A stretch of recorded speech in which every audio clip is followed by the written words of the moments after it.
ਸਾਹਿਬ ਸ੍ਰੀ ਗੁਰੂ ਅਰਜਨ ਦੇਵ ਜੀ ਮਹਾਰਾਜ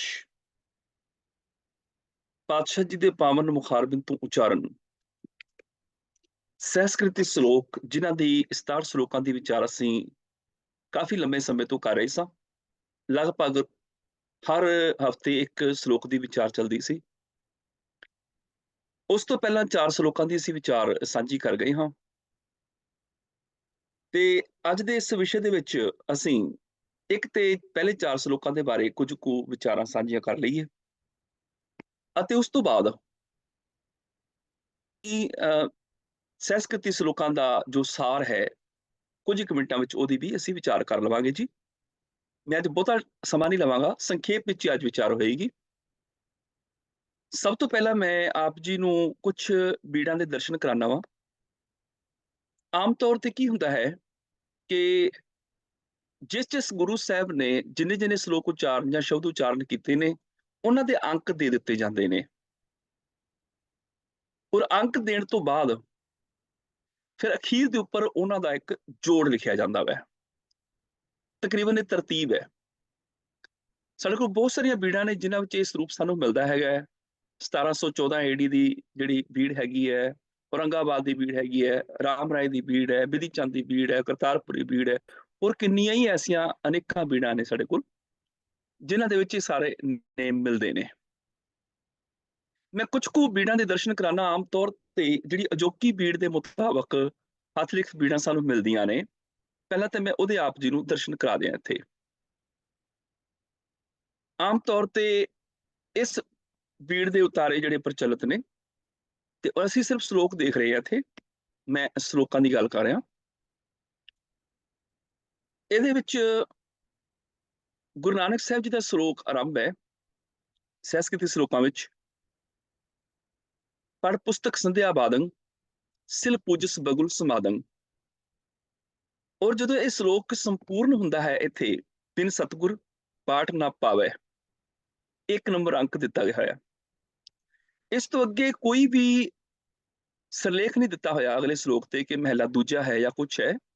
ਸਿੱਧਾ ਹੀ ਨੇਫਲੰ ਤस्य ਜਨਮस्य ਅਸੀਂ ਇਹ ਪੜ੍ਹਦੇ ਹਾਂ ਔਰ ਸ਼ਲੋਕ ਦੇ ਸੰਪੂਰਨਤਾ ਤੇ ਸਾਨੂੰ 2 ਅੰਕ ਦਿਖਾਈ ਦੇ ਰਿਹਾ ਹੈ। ਏਦਾਂ ਹੀ ਜੋਗ ਸ਼ਬਦੰ ਗਿਆਨ ਸ਼ਬਦੰ ਫਿਰ ਤੀਜਾ ਅੰਕ ਸਾਨੂੰ ਇੱਥੇ ਦਿਖਾਈ ਦੇ ਰਿਹਾ। ਨਾਨਕ ਤਾਕੋ ਦਾਸ ਹੈ ਸੋਈ ਨਿਰੰਜਨ ਦੇਵ ਏਕ ਕ੍ਰਿਸ਼ਨੰ ਤਾਂ ਸਰਬ ਦੇਵਾ ਅਖੀਰ ਤੇ 4। ਉਸ ਤੋਂ ਅਗਲਾ ਸਿਰਲੇਖ ਸਾਨੂੰ ਸ਼ੁਰੂ ਹੁੰਦਾ ਹੈ ਜੀ ਸ਼ਲੋਕ ਸਹਿਸਕ੍ਰਿਤੀ ਮਹਿਲਾ 5ਵਾਂ ਇੱਕ ਓਂਕਾਰ ਸਤਨਾਮ ਕਰਤਾ ਪੁਰਖ ਨਿਰਭਉ ਨਿਰਵੈਰ ਵਗੈਰਾ। ਇਹ ਸਾਰਾ ਮੰਗਲ।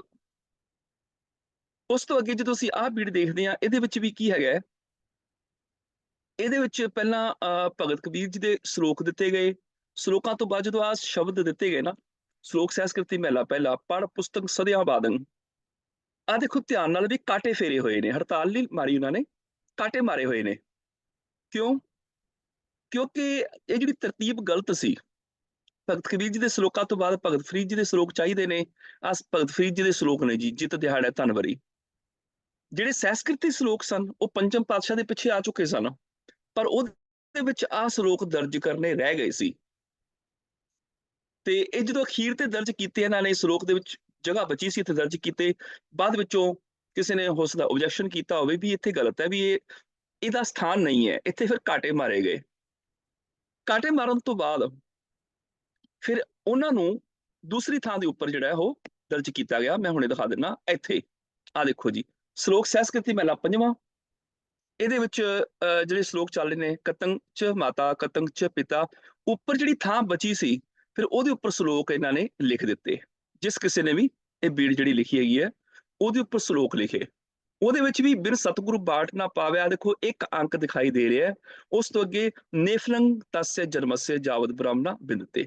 ਇੱਥੇ ਧਿਆਨ ਦਿਓ ਵੀ ਨੇਫਲੰਗ ਤਸ ਤस्य ਤੇ ਜस्य ਉਦਾਂ ਹੀ ਚੱਲ ਰਿਹਾ ਹੈ ਔਰ ਬਕਾਇਦਾ ਇਹ ਦੂਸਰਾ ਅੰਕ ਇਹਦੇ ਉੱਪਰ ਜਾ ਕੇ ਲੱਗਿਆ ਹੋਇਆ ਅਖੀਰ ਤੇ। ਕਹਿਣ ਤੋਂ ਭਾਵ ਕਿ ਇੱਥੇ ਵੀ ਸਾਨੂੰ ਕੋਈ ਸਿਰਲੇਖ ਨਹੀਂ ਮਿਲ ਰਿਹਾ। ਖੈਰ ਉਸ ਤੋਂ ਅੱਗੇ ਆ ਜਾਓ ਜੀ। ਆਹ ਜਿਹੜੀਆਂ ਸ਼ਬਦਾਰਥ ਪੁੱਥੀਆਂ ਜਿਹੜੀਆਂ ਹੁਣ ਵਾਲੀਆਂ ਨੇ ਉਹਨਾਂ ਦੇ ਵਿੱਚ ਵੀ ਦੇਖ ਲਓ ਸ਼ਲੋਕ ਸਹਿਸਕ੍ਰਿਤੀ ਮਹਿਲਾ ਪਹਿਲਾ ਪੜ ਪੁਸਤਕ ਸੰਧਿਆ ਬਾਦੰ ਅਖੀਰ ਤੇ ਬਿਨ ਸਤਿਗੁਰੂ ਬਾਠ ਨਾ ਪਾਵੇ 1 ਨਾਲ 13 ਨੰਬਰ ਅੰਕ ਦਿੱਤਾ ਹੋਇਆ। ਇਹ ਜਿਹੜੇ ਅੰਕ ਦਿੱਤੇ ਨੇ ਇਹ ਅਸਲ ਦੇ ਵਿੱਚ ਇਹਨਾਂ ਦੇ ਪਦ ਅਰਥ ਜਿਹੜੇ ਨੇ ਦੂਸਰੇ ਪੰਨੇ ਦੇ ਉੱਪਰ ਦਿੱਤੇ ਹੁੰਦੇ ਨੇ। ਹਾਂਜੀ, ਆ ਇੱਕ ਹੋਰ ਬੀੜ ਹੈ ਜਿਹਦੇ ਵਿੱਚ ਗੁਰੂ ਨਾਨਕ ਸਾਹਿਬ ਜੀ ਦੇ ਸ਼ਲੋਕ ਨੇ, ਪਰ ਇਸ ਬੀੜ ਦੀ ਖੂਬੀ ਹੈ ਵੀ ਇਹਦੇ ਵਿੱਚ ਮਹਿਲਾ ਕਿਤੇ ਵੀ ਨਹੀਂ ਲਿਖਿਆ, ਸਾਰੀ ਸਮਗਰ ਬੀੜ ਦੇ ਵਿੱਚ ਪਾਤਸ਼ਾਹੀ ਲਫ਼ਜ਼ ਵਰਤਿਆ ਗਿਆ ਹੈ।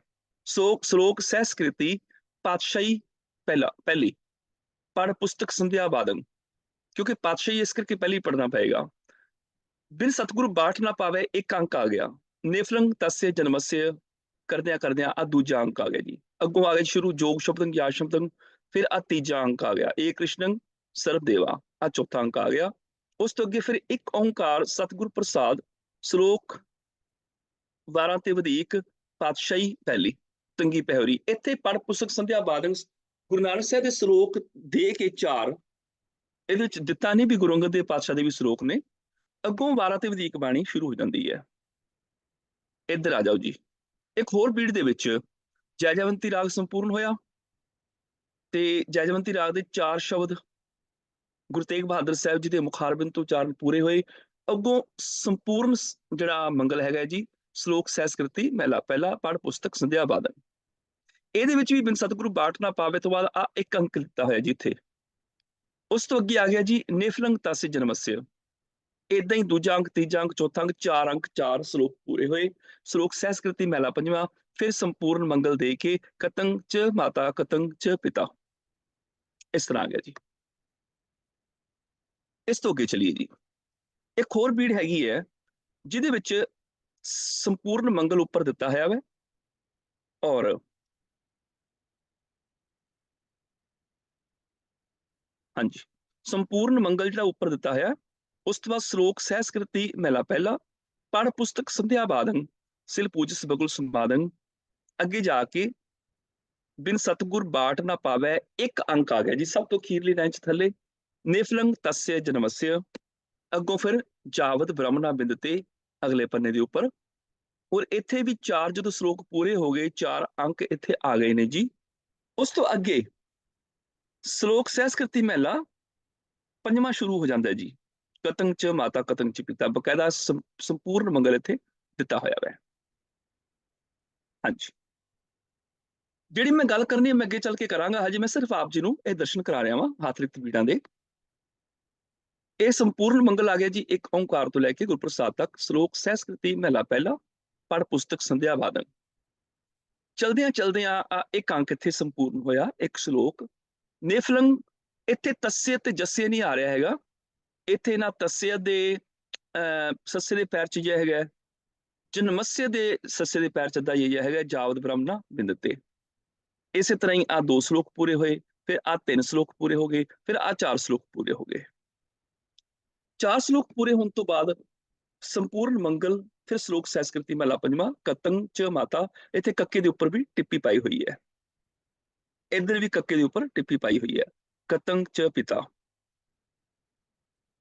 ਹਾਂਜੀ, ਉਸ ਤੋਂ ਅੱਗੇ ਚਲੀਏ ਜੀ, ਆ ਜਿਹੜੀ ਅਜੋਕੀ ਬੀੜ ਜਿਹੜੀ ਅੱਜ ਸਾਡੇ ਕੋਲ ਹੈਗੀ, ਜਿਹੜੀ ਅਸੀਂ ਆਮ ਪ੍ਰਕਾਸ਼ ਗੁਰਦੁਆਰਾ ਸਾਹਿਬ ਚ ਕਰਦੇ ਹੈਗੇ ਆ, ਇਹ ਉਸ ਬੀੜ ਦਾ ਇਹ ਤੁਹਾਡੇ ਸਾਹਮਣੇ ਪੰਨਾ ਹੈਗਾ, ਸੰਪੂਰਨ ਮੰਗਲ ਹੈ।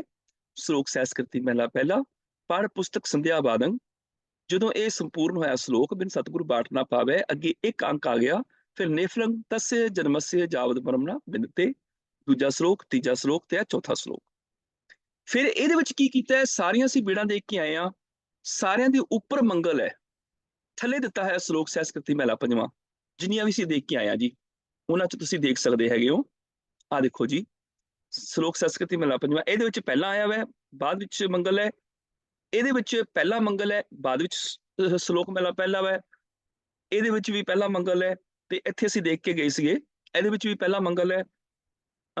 ਆ ਦੇਖੋ ਜੀ, ਸ਼ਲੋਕ ਸਹਿਸਕ੍ਰਿਤੀ ਮਹਿਲਾ ਪੰਜਵਾਂ, ਸੱਜੇ ਹੱਥ ਮੰਗਲ ਸ਼ੁਰੂ ਹੋ ਰਿਹਾ ਜੀ, ਇੱਕ ਓੰਕਾਰ ਸਤਨਾਮ ਕਰਤਾ ਪੁਰਖ। ਇਹਦੇ ਵਿੱਚ ਵੀ ਆ ਦੇਖੋ ਜੀ, ਇੱਕ ਓੰਕਾਰ ਸਤਨਾਮ ਕਰਤਾ ਪੁਰਖ ਗੁਰੂ ਪ੍ਰਸਾਦ ਤੱਕ, ਇਹ ਮੰਗਲ ਪਹਿਲਾਂ ਮੈਂ ਸ਼ਲੋਕ ਸਹਿਸਕ੍ਰਿਤੀ ਮਹਿਲਾ ਪੰਜਵਾਂ ਬਾਅਦ ਵਿੱਚ ਹੈਗਾ। ਏਦਾਂ ਹੀ ਇੱਥੇ ਵੀ ਮੰਗਲ ਪਹਿਲਾਂ ਹੈ ਤੇ ਲੇਖ ਬਾਅਦ ਵਿੱਚ ਹੈ, ਰਾਗ ਤੇ ਜਾਂ ਕਹਿ ਲਓ ਵੀ ਸ਼ਲੋਕ ਸਹਿਸਕ੍ਰਿਤੀ ਮਹਿਲਾ ਪਹਿਲਾ ਬਾਅਦ ਵਿੱਚ ਹੈ। ਇਹਦੇ ਵਿੱਚ ਵੀ, ਇਹਦੇ ਵਿੱਚ ਵੀ, ਇਹਦੇ ਵਿੱਚ ਵੀ ਇਸੇ ਤਰ੍ਹਾਂ ਦੇਖ ਲਓ ਜੀ, ਮੰਗਲ ਪਹਿਲਾਂ ਹੈਗਾ ਸਾਰਾ, ਫਿਰ ਸ਼ਲੋਕ ਸਹਿਸਕ੍ਰਿਤੀ ਮਹਿਲਾ ਪੰਜਵਾਂ ਬਾਅਦ ਵਿੱਚ ਹੈਗਾ। ਪਰ ਇਹਦੇ ਵਿੱਚ ਆ ਕੇ ਜਿਹੜੀ ਅੱਜ ਸਾਡੇ ਕੋਲ ਪ੍ਰਿੰਟਡ ਬੀੜਾਂ ਨੇ, ਉਹਦੇ ਵਿੱਚ ਸ਼ਲੋਕ ਸਹਿਸਕ੍ਰਿਤੀ ਮਹਿਲਾ ਪੰਜਵਾਂ ਹੈ, ਫਿਰ ਇੱਕ ਓੰਕਾਰ ਸਤਨਾਮ ਕਰਤਾ ਪੁਰਖ ਗੁਰੂ ਪ੍ਰਸਾਦ। ਅਸਲ 'ਚ ਸੱਜੇ ਹੱਥ ਹੀ ਹੁੰਦਾ ਵੈ, ਸੱਜੇ ਹੱਥ ਹੀ ਰੱਖਿਆ ਹੋਇਆ, ਪਰ ਆਮ ਤੌਰ ਤੇ ਇਹ ਪਹਿਲਾਂ ਪੜ੍ਹਿਆ ਜਾਂਦਾ ਵੈ, ਮੰਗਲ ਬਾਅਦ ਚ ਪੜ੍ਹਿਆ ਜਾਂਦਾ ਹੈ। ਖੈਰ, ਉਸ ਤੋਂ ਅੱਗੇ ਅਸੀਂ ਦੇਖ ਚੁੱਕੇ ਹਾਂ ਕਿ ਜਿਹੜਾ ਗੁਰੂ ਨਾਨਕ ਪਾਤਸ਼ਾਹ ਜੀ ਦੇ ਸਲੋਕਾਂ ਨੂੰ ਕੱਟਣ ਤੋਂ ਬਾਅਦ ਇੱਥੇ ਦਰਜ ਕਰ ਦਿੱਤਾ ਗਿਆ ਸੀ। ਫਿਰ ਇਹਦੇ ਵਿੱਚ ਇੱਕ ਹੋਰ ਚੀਜ਼ ਦੇਖਣ ਵਾਲੀ ਹੈ ਵੀ ਅਗਲੀ ਬੀੜ ਹੈ, ਦੇਖੋ ਜੀ, ਇਹਦੇ ਵਿੱਚ ਵੀ ਗੁਰਪ੍ਰਸਾਦ ਤੱਕ ਮੰਗਲ ਹੈ, ਸ਼ਲੋਕ ਸਹਿਸਕ੍ਰਿਤੀ ਮਹਿਲਾ ਪਹਿਲਾ, ਪੜ ਪੁਸਤਕ ਸੰਧਿਆ ਬਾਦੰ, ਸਿਲ ਪੂਜ ਸਬਗੁਲ ਸਮਾਦੰ। ਫਿਰ ਇੱਥੇ ਅੰਕ 1 ਖਤਮ ਹੋਇਆ, ਉਸ ਤੋਂ ਬਾਅਦ ਦੂਜਾ ਅੰਕ, ਫਿਰ ਤੀਜਾ ਅੰਕ, ਫਿਰ ਚੌਥਾ ਅੰਕ। ਅੱਗੇ ਫਿਰ ਪਹਿਲਾਂ ਮੰਗਲ ਆ ਗਿਆ, ਇੱਕ ਓਂਕਾਰ ਸਤਨਾਮ ਕਰਤਾ ਪੁਰਖ ਨਿਰਭਉ ਨਿਰਵੈਰ ਅਕਾਲ ਮੂਰਤਿ ਅਜੂਨੀ ਸੈਭੰ ਗੁਰ ਪ੍ਰਸਾਦ। ਫਿਰ ਆਇਆ ਸ਼ਲੋਕ ਸਹਿਸਕ੍ਰਿਤੀ ਮਹਿਲਾ ਪੰਜਵਾਂ, ਇਹ ਹੱਥ ਲਿਖਤੀ ਬੀੜ। ਹਾਂ, ਇੱਥੇ ਆ ਦੇਖਣ ਵਾਲੀ ਗੱਲ ਹੈ ਜੀ, ਆਹ ਜਿਹੜੀ ਬੀੜ ਹੈਗੀ ਜਦੋਂ ਰਾਗ ਸੰਪੂਰਨ ਹੋਇਆ, ਇੱਥੇ ਰਾਗ ਸੰਪੂਰਨ ਤੋਂ ਬਾਅਦ ਉਹਨਾਂ ਨੇ ਇੱਥੋਂ ਸ਼ੁਰੂ ਕਰ ਦਿੱਤਾ। ਜਦੋਂ ਇਹ ਰਾਗ ਸੰਪੂਰਨ ਹੋਇਆ, ਇੱਥੇ ਸੰਪੂਰਨ ਹੋ ਗਿਆ ਜੀ ਰਾਗ। ਅੱਗੇ ਸੰਪੂਰਨ ਮੰਗਲ ਪਹਿਲਾਂ ਦਿੱਤਾ ਗੁਰਪ੍ਰਸਾਦ ਤੱਕ, ਫਿਰ ਸ਼ਲੋਕ ਸਹਿਸਕ੍ਰਿਤੀ ਮਹਿਲਾ ਪੰਜਵਾਂ, ਕਤੰ ਚ ਮਾਤਾ ਕਤੰ ਚ ਪਿਤਾ। ਚਲਦਿਆਂ ਆ ਦੂਸਰੇ ਪੰਨੇ ਤੇ ਆ ਗਿਆ ਜੀ ਸ਼ਲੋਕ, ਇੱਥੇ ਉੱਪਰ ਕਾਚ ਕੁਟੰ। ਉਦੋਂ ਸ਼ਾਇਦ ਕਿਸੇ ਨੇ ਧਿਆਨ ਦਿੱਤਾ ਹੋਵੇ ਵੀ ਗੁਰੂ ਨਾਨਕ ਸਾਹਿਬ ਦੇ ਸ਼ਲੋਕ ਤੇ ਰਹਿ ਗਏ ਨੇ। ਫਿਰ ਉਹਨਾਂ ਨੇ ਕੀ ਕੀਤਾ, ਇੱਕ ਪੰਨਾ ਵਿੱਚ ਐਡ ਕੀਤਾ, ਆਹ ਵਾਲਾ ਇਹ ਪੰਨਾ ਐਡ ਕਰਕੇ ਪਹਿਲਾਂ ਮੰਗਲ ਦੇ ਕੇ ਫਿਰ ਗੁਰੂ ਨਾਨਕ ਸਾਹਿਬ ਜੀ ਦਾ ਸ਼ਲੋਕ ਪੜ ਪੁਸਤਕ ਸੰਧਿਆ ਬਾਦੰ, ਫਿਰ ਦੂਜਾ ਸ਼ਲੋਕ ਨੇਫਲੰਗ ਤਸ ਜਨਮस्य। ਫਿਰ ਇਹ ਪੰਨਾ ਜਿਹੜਾ ਜੋੜਿਆ ਸੀ ਨਾਲ, ਉਹਦੇ ਦੂਜੇ ਪਾਸੇ ਵੀ ਆਹ ਸ਼ਲੋਕ ਦਰਜ ਕਰਕੇ 4 ਸ਼ਲੋਕ ਇੱਥੇ ਪੂਰਨ ਕਰ ਦਿੱਤੇ। ਉਸ ਤੋਂ ਅੱਗੇ ਚੱਲੋ ਜੀ, ਹੁਣ ਆਪਾਂ ਇੱਥੋਂ ਸ਼ੁਰੂ ਕਰਨਾ। ਮੈਂ ਥੋੜੀ ਜਿਹੀ ਮੈਂ ਪਹਿਲਾਂ ਵਿਚਾਰ ਕਰ ਲਵਾਂ ਆਪ ਜੀ ਨਾਲ, ਇਹਨੂੰ 1 ਮਿੰਟ ਲਈ ਅਸੀਂ ਬੰਦ ਕਰ ਦਈਏ। ਧੰਨ ਗੁਰੂ ਗ੍ਰੰਥ ਸਾਹਿਬ ਜੀ ਦੀ ਜਿਹੜੀ ਹੱਥ ਲਿਖ ਸਰੂਪ ਹੈਗੇ ਨੇ, ਜਾਂ ਏਦਾਂ ਕਹਿ ਲਓ, ਇਸ ਧਰਤੀ ਤੇ ਅਨੇਕਾਂ ਕੌਮਾਂ ਦੇ ਆਪੋ ਆਪਣੇ ਗ੍ਰੰਥ ਨੇ, ਅਨੇਕਾਂ ਕੌਮਾਂ ਦੇ,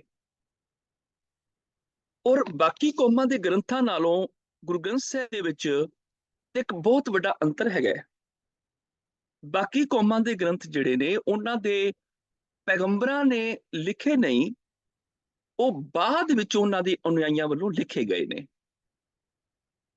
ਪਰ ਬਾਅਦ ਇੱਕ ਧੰਨ ਗੁਰੂ ਗ੍ਰੰਥ ਸਾਹਿਬ ਜੀ ਇੱਕ ਉਹ ਪਾਵਨ ਗ੍ਰੰਥ ਹੈ ਜਿਹਨੂੰ ਰਚਨਹਾਰੇ ਆਪਣੇ ਹੱਥੀਂ ਲਿਖ ਕੇ ਗਏ, ਜਾਂ ਆਪਣੇ ਹਜ਼ੂਰੀ ਚ ਆਪਣੀ ਹਾਜ਼ਰੀ ਦੇ ਵਿੱਚ ਲਿਖ ਕੇ ਆਪਣੇ ਅਨੁਯਾਈਆਂ ਦੇ, ਆਪਣੀ ਕੌਮ ਦੀ ਝੋਲੀ ਵਿੱਚ ਪਾ ਕੇ ਗਏ। ਇਹ ਸਭ ਤੋਂ ਵੱਡਾ ਇੱਕ ਫਰਕ ਹੈ। ਤੇ ਜੇ ਏਡਾ ਵੱਡਾ ਫਰਕ ਹੈ, ਸਾਡੇ ਪੈਗੰਬਰ ਆਪਣੇ ਹੱਥੀਂ ਇਹ ਸਰੂਪ ਸਾਨੂੰ ਲਿਖ ਕੇ ਦੇ ਗਏ, ਫਿਰ ਤੇ ਇਹਦੇ ਵਿੱਚ ਕੋਈ ਉਕਾਈ ਆਉਣ ਦਾ ਮਤਲਬ ਹੀ ਨਹੀਂ ਸੀ ਬਣਦਾ ਹੈਗਾ, ਕਿਤੇ ਮਤਲਬ ਨਹੀਂ ਸੀ ਬਣਦਾ। ਸਗੋਂ ਜਿਹੜੇ ਬਾਕੀ ਲੋਕ ਨੇ, ਬਾਕੀ ਧਰਮਾਂ ਦੇ ਗ੍ਰੰਥ ਨੇ, ਉਹਨਾਂ ਦੇ ਵਿੱਚ ਵੀ ਇਹ ਸਮੱਸਿਆ ਆਈ, ਉਹਨਾਂ ਦੇ ਧਾਰਮਿਕ ਗ੍ਰੰਥਾਂ ਵਿੱਚ ਵੀ ਸਮੱਸਿਆ ਆਈ। ਉਦਾਹਰਨ ਦੇ ਤੌਰ ਤੇ ਬਾਈਬਲ ਦੀ ਟ੍ਰਾਂਸਲੇਸ਼ਨ ਜਦੋਂ ਕੀਤੀ ਤੇ ਨਾਲ ਸੁਧਾਈ ਕੀਤੀ ਪਾਠ ਦੀ, ਉਦੋਂ ਇਹ ਸਮੱਸਿਆ ਉਹਨਾਂ ਨੂੰ ਆਈ। 500 ਦੇ ਕਰੀਬ ਉਹਨਾਂ ਦੀਆਂ ਨਿਊ ਟੈਸਟਾਮੈਂਟ ਜਿਹੜੀਆਂ ਪੋਥੀਆਂ ਸੀਗੀਆਂ, ਉਹਨਾਂ ਜਿਹੜੀਆਂ ਇਕੱਠੀਆਂ ਕੀਤੀਆਂ, ਜਦੋਂ ਆਪਸ 'ਚ ਉਹਨਾਂ ਨੇ ਮਿਲਾਈਆਂ, ਤੇ ਉਹਨਾਂ 'ਚ 8000 ਸ਼ਬਦਾਂ ਦਾ ਫਰਕ ਸੀ। ਉਹਨਾਂ ਨੇ ਕੀ ਕੀਤਾ, ਉਹਨਾਂ 500 ਅੰਜੀਲਾਂ ਦੇ ਵਿੱਚੋਂ ਜਿਹੜੀ ਸਭ ਤੋਂ ਵੱਧ ਪ੍ਰਮਾਣਿਕ ਅੰਜੀਲ ਸੀ ਉਹ ਰੱਖ ਲਈ, ਤੇ ਬਾਕੀ ਇੱਕ ਕਾਪੀ ਉਹਨਾਂ 'ਚ ਰੱਖ ਕੇ ਬਾਕੀ ਸਾਰਿਆਂ ਨੂੰ ਉਹਨਾਂ ਨੇ ਅਗਨ ਭੇਟ ਕਰ ਦਿੱਤਾ। ਇਸੇ ਤਰ੍ਹਾਂ ਇਸਲਾਮ ਦੇ ਵਿੱਚ ਪਾਵਨ ਜਿਹੜੀ ਕੁਰਾਨ ਮਜੀਦ ਹੈ, ਉਹਦੇ ਵਿੱਚ ਬੜੇ ਪਾਠ ਭੇਦ ਸਨ, ਕਿਉਂਕਿ ਹੱਥ ਲਿਖਤਾਂ ਸਨ। ਫਿਰ ਇਸਲਾਮ ਦਾ ਤੀਜਾ ਖਲੀਫਾ ਆਇਆ, ਹਜ਼ਰਤ ਉਸਮਾਨ ਬਿਨ ਅਫਾਨ, ਉਹਦਾ ਨਾਮ ਹੈ ਇਹ, ਹਜ਼ਰਤ ਉਸਮਾਨ ਬਿਨ ਅਫਾਨ। ਉਹਦੇ ਧਿਆਨ ਵਿੱਚ ਇਹ ਗੱਲ ਆਈ ਵੀ ਕੁਰਾਨ ਦੀਆਂ ਹੱਥ ਲਿਖਤਾਂ ਬਹੁਤ ਨੇ, ਪਰ ਉਹਨਾਂ 'ਚ ਪਾਠ ਭੇਦ ਬੜੇ ਨੇ। ਉਹਨਾਂ ਨੇ ਵੀ ਪ੍ਰਬੰਧ ਕੀਤਾ ਇਸ ਗੱਲ ਦਾ, ਇੱਕ ਪ੍ਰਮਾਣਿਕ ਹੱਥ ਲਿਖ ਰੱਖ ਕੇ ਬਾਕੀ ਸਾਰੇ ਨੂੰ ਅਗਨ ਭੇਟ ਕਰ ਦਿੱਤਾ, ਤਾਂ ਕਿ ਕੌਮ ਦੇ ਵਿੱਚ ਦੁਬਿਧਾ ਨਾ ਪਵੇ। ਉਹਨਾਂ ਵੀ ਇਹ ਕੰਮ ਕੀਤਾ। ਏਦਾਂ ਬਹੁਤ ਸਾਰੇ ਧਰਮਾਂ ਦੇ ਵਿੱਚ ਜਿਹੜੇ ਗ੍ਰੰਥ ਆਏ, ਉਹਨਾਂ 'ਚ ਭੇਦ ਆਉਂਦੇ ਹੀ ਰਹੇ ਨੇ, ਤੇ ਉਹ ਕਿਉਂਕਿ ਇਸ ਕਰਦੇ ਰਹੇ, ਉਹਨਾਂ ਦੇ ਅਨੁਯਾਈਆਂ ਨੇ ਸਾਰਾ ਕੁਝ ਲਿਖਿਆ। ਸੁਭਾਵਕ ਇਹ ਸਮੱਸਿਆ 'ਚ ਸਾਡੇ 'ਚ ਵੀ ਆਈ, ਹਾਲਾਂਕਿ ਗੁਰੂ ਸਾਹਿਬ ਆਪਣੇ ਹੱਥੀਂ ਇਸ ਰੂਪ ਲਿਖ ਕੇ ਦੇ ਕੇ ਗਏ, ਪਰ ਸਾਡੇ ਵਿੱਚ ਵੀ ਸਮੱਸਿਆ ਆ ਗਈ। ਸਭ ਤੋਂ ਪਹਿਲਾਂ ਤੇ ਜਦੋਂ ਜਨਮ ਹੋਇਆ ਸ਼ਬਦ ਦਾ, ਗੁਰੂ ਨਾਨਕ ਸਾਹਿਬ ਜੀ ਦਾ ਪ੍ਰਕਾਸ਼ ਹੋਇਆ 1469। 1469 ਤੋਂ ਬਾਅਦ ਜਦੋਂ ਗੁਰੂ ਨਾਨਕ ਸਾਹਿਬ ਜੀ ਨੇ ਬਾਣੀ ਉਚਾਰਨ ਕੀਤੀ, ਸ਼ਬਦ ਦਾ ਜਨਮ ਹੋ ਗਿਆ। ਤੇ ਉਸ ਸ਼ਬਦ ਦਾ ਨਾਮ ਰੱਖ ਦਿੱਤਾ ਗੁਰੂ। ਨਾ ਉਹਦਾ ਗੁਰੂ ਰੱਖ ਦਿੱਤਾ। ਦੇਖੋ, ਕਿਸੇ ਬੱਚੇ ਦਾ ਕੋਈ ਨਾਂ ਰੱਖ ਦਿੱਤਾ ਜਾਏ ਨਾ, ਉਹ ਬੱਚਾ ਵੱਡਾ ਹੋ ਜਾਏ, ਜਵਾਨ ਹੋ ਜਾਏ, ਨਾਂ ਬਦਲਦਾ ਨਹੀਂ। ਬਜ਼ੁਰਗ ਵੀ ਹੋ ਜਾਏ, ਨਾਂ ਉਹੀ ਰਹਿੰਦਾ ਹੈ। ਬੱਚੇ ਨੇ ਜਨਮ ਲਿਆ, ਨਾਮ ਰੱਖ ਦਿੱਤਾ ਅੰਮ੍ਰਿਤ। ਜਵਾਨ ਹੋ ਗਿਆ, ਨਾਮ ਉਹੀ ਅੰਮ੍ਰਿਤ। ਹੁਣ ਦਾੜੀ ਮੁੱਛਾਂ ਆ ਗਈਆਂ, ਕੇਸ ਆ ਗਏ ਸਿਰ ਦੇ ਉੱਪਰ, ਲੰਮੇ ਕੇਸ ਨੇ, ਦਾੜੀ ਮੁੱਛਾਂ ਨੇ, ਕਾਲੇ ਕੇਸ, ਕਾਲੀ ਦਾੜੀ, ਕਾਲੀ ਮੁੱਛਾਂ, ਜਵਾਨ ਹੈ ਤਾਂ ਵੀ ਨਾਮ ਅੰਮ੍ਰਿਤ। ਪਰ ਜਦੋਂ ਬਜ਼ੁਰਗ ਹੋ ਗਿਆ, ਕੇਸ ਚਿੱਟੇ ਹੋ ਗਏ, ਦਾੜੀ ਮੁੱਛਾਂ ਚਿੱਟੇ ਹੋ ਗਏ, ਤਾਂ ਵੀ ਨਾਮ ਅੰਮ੍ਰਿਤ। ਕਿਉਂ? ਕਿਉਂਕਿ ਨਾਮ ਉਹੀ ਰਹਿਣਾ ਹੈ। ਜਿੱਦਣ ਸ਼ਬਦ ਦਾ ਜਨਮ ਹੋਇਆ, ਗੁਰੂ ਨਾਨਕ ਸਾਹਿਬ ਨੇ ਉਹਦਾ ਨਾਮ ਉਸੇ ਦਿਨ ਰੱਖ ਦਿੱਤਾ ਸੀ ਗੁਰੂ। ਕਵਣ ਆਰੰਭ ਕਵਣ ਮਤ ਵੇਲਾ, ਤੇਰਾ ਕਵਣ ਗੁਰੂ ਜਿਸ ਕਾ ਤੂੰ ਚੇਲਾ। ਜਦੋਂ ਸਿੱਧਾ ਨੇ ਸਵਾਲ ਕੀਤਾ ਗੁਰੂ ਨਾਨਕ ਸਾਹਿਬ ਨੂੰ, ਗੁਰੂ ਨਾਨਕ ਸਾਹਿਬ ਨੇ ਜਵਾਬ ਦਿੱਤਾ, ਕਵਣ ਆਰੰਭ ਸਤਿਗੁਰ ਮਤ ਵੇਲਾ। ਸ਼ਬਦ ਗੁਰੂ, ਸੁਰਤ ਧੁਨ ਚੇਲਾ, ਸ਼ਬਦ ਗੁਰੂ ਹੈ। ਸ਼ਬਦ ਨੂੰ ਨਾਮ ਦੇ ਦਿੱਤਾ ਗੁਰੂ ਹੈ। ਇਹ ਸਮੇਂ ਦੇ ਨਾਲ ਸ਼ਬਦ ਦਾ ਵਿਸਥਾਰ ਹੋਇਆ, ਔਰ ਸ਼ਬਦ ਦਾ ਵਿਸਥਾਰ ਹੁੰਦੇ ਹੁੰਦੇ ਜਦੋਂ ਸ਼ਬਦ ਵਧਿਆ, ਬਾਣੀ ਦੀਆਂ ਕਿੰਨੀਆਂ ਪੋਥੀਆਂ ਆ ਗਈਆਂ। ਭਗਤਾਂ ਦੀ ਬਾਣੀ ਗੁਰੂ ਨਾਨਕ ਸਾਹਿਬ ਜੀ ਨੇ ਇਕੱਠੀ ਕਰ ਲਈ। ਗੁਰੂ ਅੰਗਦ ਦੇਵ ਪਾਤਸ਼ਾਹ ਜੀ ਦੇ ਸ਼ਲੋਕ ਆ ਗਏ, ਗੁਰੂ ਅਮਰਦਾਸ ਪਾਤਸ਼ਾਹ ਜੀ ਦੀ ਬਾਣੀ ਆ ਗਈ, ਗੁਰੂ ਰਾਮਦਾਸ ਪਾਤਸ਼ਾਹ ਜੀ ਦੀ ਬਾਣੀ ਆ ਗਈ।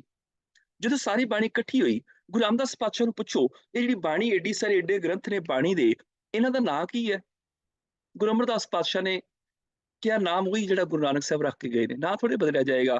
ਇਹ ਬਾਣੀ ਹੈ, ਪੋਥੀਆਂ ਬਹੁਤ ਨੇ, ਪਰ ਇਹਦਾ ਨਾਮ ਹੈ ਗੁਰੂ। ਨਟ ਰਾਗ ਚ ਪਾਤਸ਼ਾਹ ਜੀ ਨੇ ਬਚਨ ਕਰ ਦਿੱਤਾ, ਬਾਣੀ ਗੁਰੂ, ਗੁਰੂ ਹੈ ਬਾਣੀ, ਵਿੱਚ ਬਾਣੀ ਅੰਮ੍ਰਿਤ ਸਾਰੇ। ਗੁਰ ਬਾਣੀ ਕਹੈ ਸੇਵਕ ਜਨ ਮੰਨੈ, ਪ੍ਰਤੱਖ ਗੁਰੂ ਨਿਸਤਾਰੇ। ਇਹ ਬਾਣੀ ਗੁਰੂ ਹੈ। ਫਿਰ ਜਦੋਂ ਸ਼ਬਦ ਸੰਪੂਰਨ ਹੋਇਆ, ਕੰਪਲੀਟ ਹੋਇਆ, ਇੱਕ ਗ੍ਰੰਥ ਵਿੱਚ ਸੁਸ਼ੋਭਿਤ ਕਰ ਦਿੱਤਾ ਗਿਆ। ਗੁਰੂ ਗੋਬਿੰਦ ਸਿੰਘ ਪਾਤਸ਼ਾਹ ਜੀ ਨੇ ਸਿੰਘਾਸਨ ਦੇ ਉੱਪਰ ਉਸ ਗੁਰੂ ਗ੍ਰੰਥ ਸਾਹਿਬ ਦਾ ਪ੍ਰਕਾਸ਼ ਕੀਤਾ, ਤੇ ਸਿੱਖਾਂ ਨੇ ਪੁੱਛਿਆ ਕੀ ਹੈ, ਇਹਦਾ ਨਾਂ ਕੀ ਹੈ? ਗੁਰੂ ਗੋਬਿੰਦ ਸਿੰਘ ਪਾਤਸ਼ਾਹ ਕਹਿਣ ਲੱਗੇ, ਨਾਂ ਉਹੀ ਜਿਹੜਾ ਗੁਰੂ ਨਾਨਕ ਸਾਹਿਬ ਰੱਖ ਕੇ ਗਏ ਨੇ, ਗੁਰੂ।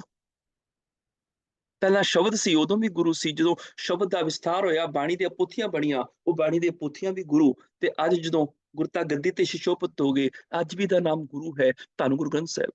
ਆਗਿਆ ਪਈ ਅਕਾਲ ਕੀ, ਤਵੇ ਚਲਾਇਓ ਪੰਥ, ਸਭ ਸਿੱਖਣ ਕੋ ਹੁਕਮ ਹੈ, ਗੁਰੂ ਮਾਨਿਓ ਗ੍ਰੰਥ। ਇਸ ਗ੍ਰੰਥ ਨੂੰ ਗੁਰੂ ਮੰਨ ਲਿਓ, ਇਹ ਧੰਨ ਗੁਰੂ ਗ੍ਰੰਥ ਸਾਹਿਬ, ਨਾ ਉਹੀ ਹੈ।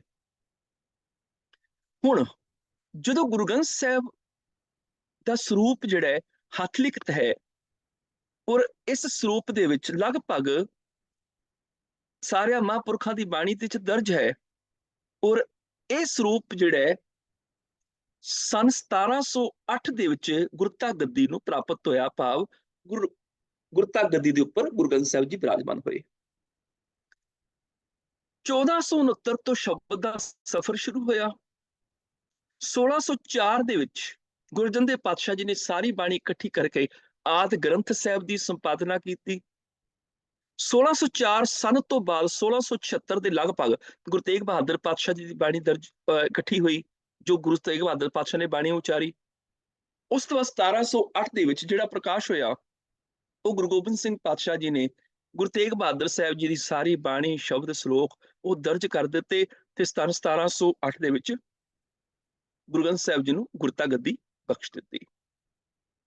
ਹੁਣ ਗੁਰਤਾ ਗੱਦੀ ਜਦੋਂ ਦਿੱਤੀ ਗਈ, ਬਹੁਤ ਸਾਰੀਆਂ ਬੀੜਾਂ ਦੇ ਹੱਥ ਉਤਾਰੇ ਹੋਏ। ਗੁਰੂ ਅਰਜਨ ਦੇਵ ਪਾਤਸ਼ਾਹ ਵਾਲੀ ਆਦਿ ਬੀੜ ਦੇ ਵੀ, ਗੁਰੂ ਗੋਬਿੰਦ ਸਿੰਘ ਪਾਤਸ਼ਾਹ ਜੀ ਨੇ ਜਦੋਂ ਗੁਰੂ ਤੇਗ ਬਹਾਦਰ ਸਾਹਿਬ ਦੀ ਬਾਣੀ ਦਰਜ ਕੀਤੀ, ਉਸ ਤੋਂ ਬਾਅਦ ਵੀ ਉਤਾਰੇ ਹੋਏ।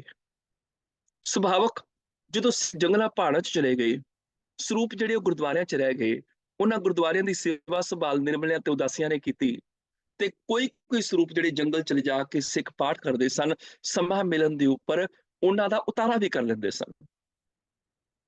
ਔਰ ਜਦੋਂ ਪਹਿਲਾਂ ਗੁਰਸਿੱਖਾਂ ਨੇ ਉਤਾਰੇ ਕੀਤੇ, ਗੁਰਬਾਣੀ ਦੀ ਲਿਖਾਈ ਸ਼ੁੱਧ ਹੈ, ਵਿਆਕਰਨ ਨੂੰ ਸਮਝਦੇ ਨੇ, ਉਹ ਸ਼ਬਦ ਜੋੜਾਂ ਦਾ ਪੂਰਨ ਗਿਆਨ ਹੈ, ਇਸ ਕਰਕੇ ਲੜੀਵਾਰ ਬੀੜਾਂ ਨੇ, ਉਹਨਾਂ ਨੂੰ ਪਤਾ ਵੀ ਕਿੱਥੇ ਕਿੱਥੇ ਸ਼ਬਦ ਦੇ ਉੱਪਰ ਰੁਕਣਾ ਹੈ, ਜਾਂ ਕਿੱਥੇ ਕਿੱਥੇ ਇਹ ਸ਼ਬਦ ਸੰਪੂਰਨ ਹੋਣਾ ਹੈ। ਸ਼ਬਦ ਮੈਨੇ ਇੱਥੇ ਵਰਡ, ਲਫ਼ਜ਼, ਇਸ ਕਰਕੇ ਲੜੀਵਾਰ ਬੀੜ ਹੀ ਜਿਹੜੇ ਉਹ ਉਤਾਰੇ ਹੁੰਦੇ ਰਹੇ ਨੇ। ਇੱਥੋਂ ਤੱਕ ਜੇ ਕਿਤੇ ਥੋੜੀ ਬਹੁਤੀ ਉਕਾਈ ਰਹਿ ਵੀ ਜਾਂਦੀ ਸੀ, ਹਾਸ਼ੀਏ ਦੇ ਬਾਹਰ ਇੱਕ ਨਿਸ਼ਾਨ ਦੇ ਕੇ ਠੀਕ ਸ਼ਬਦ ਲਿਖ ਦਿੱਤਾ ਜਾਂਦਾ ਸੀ, ਤੇ ਗਲਤ ਸ਼ਬਦ ਦੇ ਉੱਪਰ ਹੜਤਾਲ ਫੇਰ ਦਿੱਤੀ ਜਾਂਦੀ ਸੀ। ਜਿਵੇਂ ਜਿਵੇਂ ਸਿੱਖ ਕੌਮ ਵੱਧਦੀ ਗਈ, ਪੀੜਾਂ ਦੀ ਮੰਗ ਵੀ ਵਧਣ ਲੱਗੀ। ਸ਼ੇਰੇ ਪੰਜਾਬ ਦੇ ਸਮੇਂ ਕਿਉਂਕਿ ਸਿੱਖਾਂ ਦਾ ਆਪਣਾ ਰਾਜ ਹੋਣਾ ਸ਼ੁਰੂ ਹੋ ਗਿਆ, ਸਨ 1764 ਤੋਂ ਬਾਅਦ ਸਿੱਖ ਜਿਹੜੇ ਇਕੱਠੇ ਹੋ ਰਹੇ ਸਨ, ਥਾਂ ਥਾਂ ਤੇ ਸਿੱਖਾਂ ਦੇ ਰਿਆਸਤਾਂ ਰਾਜ ਕਾਇਮ ਹੋ ਰਹੇ ਸਨ। 1800 ਸੰਨ ਦੇ ਵਿੱਚ ਇੱਕ ਸਿੱਖਾਂ ਦਾ ਰਾਜ ਜਿਹੜਾ ਉਹ ਸ਼ੇਰੇ ਪੰਜਾਬ ਦੇ ਰੂਪ ਚ ਜਨਮ ਲਿਆ ਉਹਨੇ, ਤੇ 1839 ਸੰਨ ਤੱਕ 40 ਸਾਲ ਦਾ ਰਾਜ ਸਿੱਖਾਂ ਦੇ ਵਿਸਥਾਰ ਦਾ ਸਮੇਂ। ਉਦੋਂ ਬਹੁਤ ਸਾਰੇ ਲਿਖਾਰੀਆਂ ਨੇ ਬੀੜਾਂ ਲਿਖੀਆਂ ਕਿਉਂਕਿ ਬੀੜਾਂ ਦੀ ਮੰਗ ਵੱਧ ਗਈ। ਦੇਸ਼ਾਂ ਵਿਦੇਸ਼ਾਂ 'ਚ ਜਿੱਥੇ ਵੀ ਸਿੱਖ ਰਹਿੰਦੇ ਨੇ, ਜਿਹੜੇ ਵੀ ਸ਼ਹਿਰਾਂ 'ਚ ਰਹਿੰਦੇ ਨੇ, ਉੱਥੇ ਸਰੂਪ ਚਾਹੀਦਾ ਹੈ।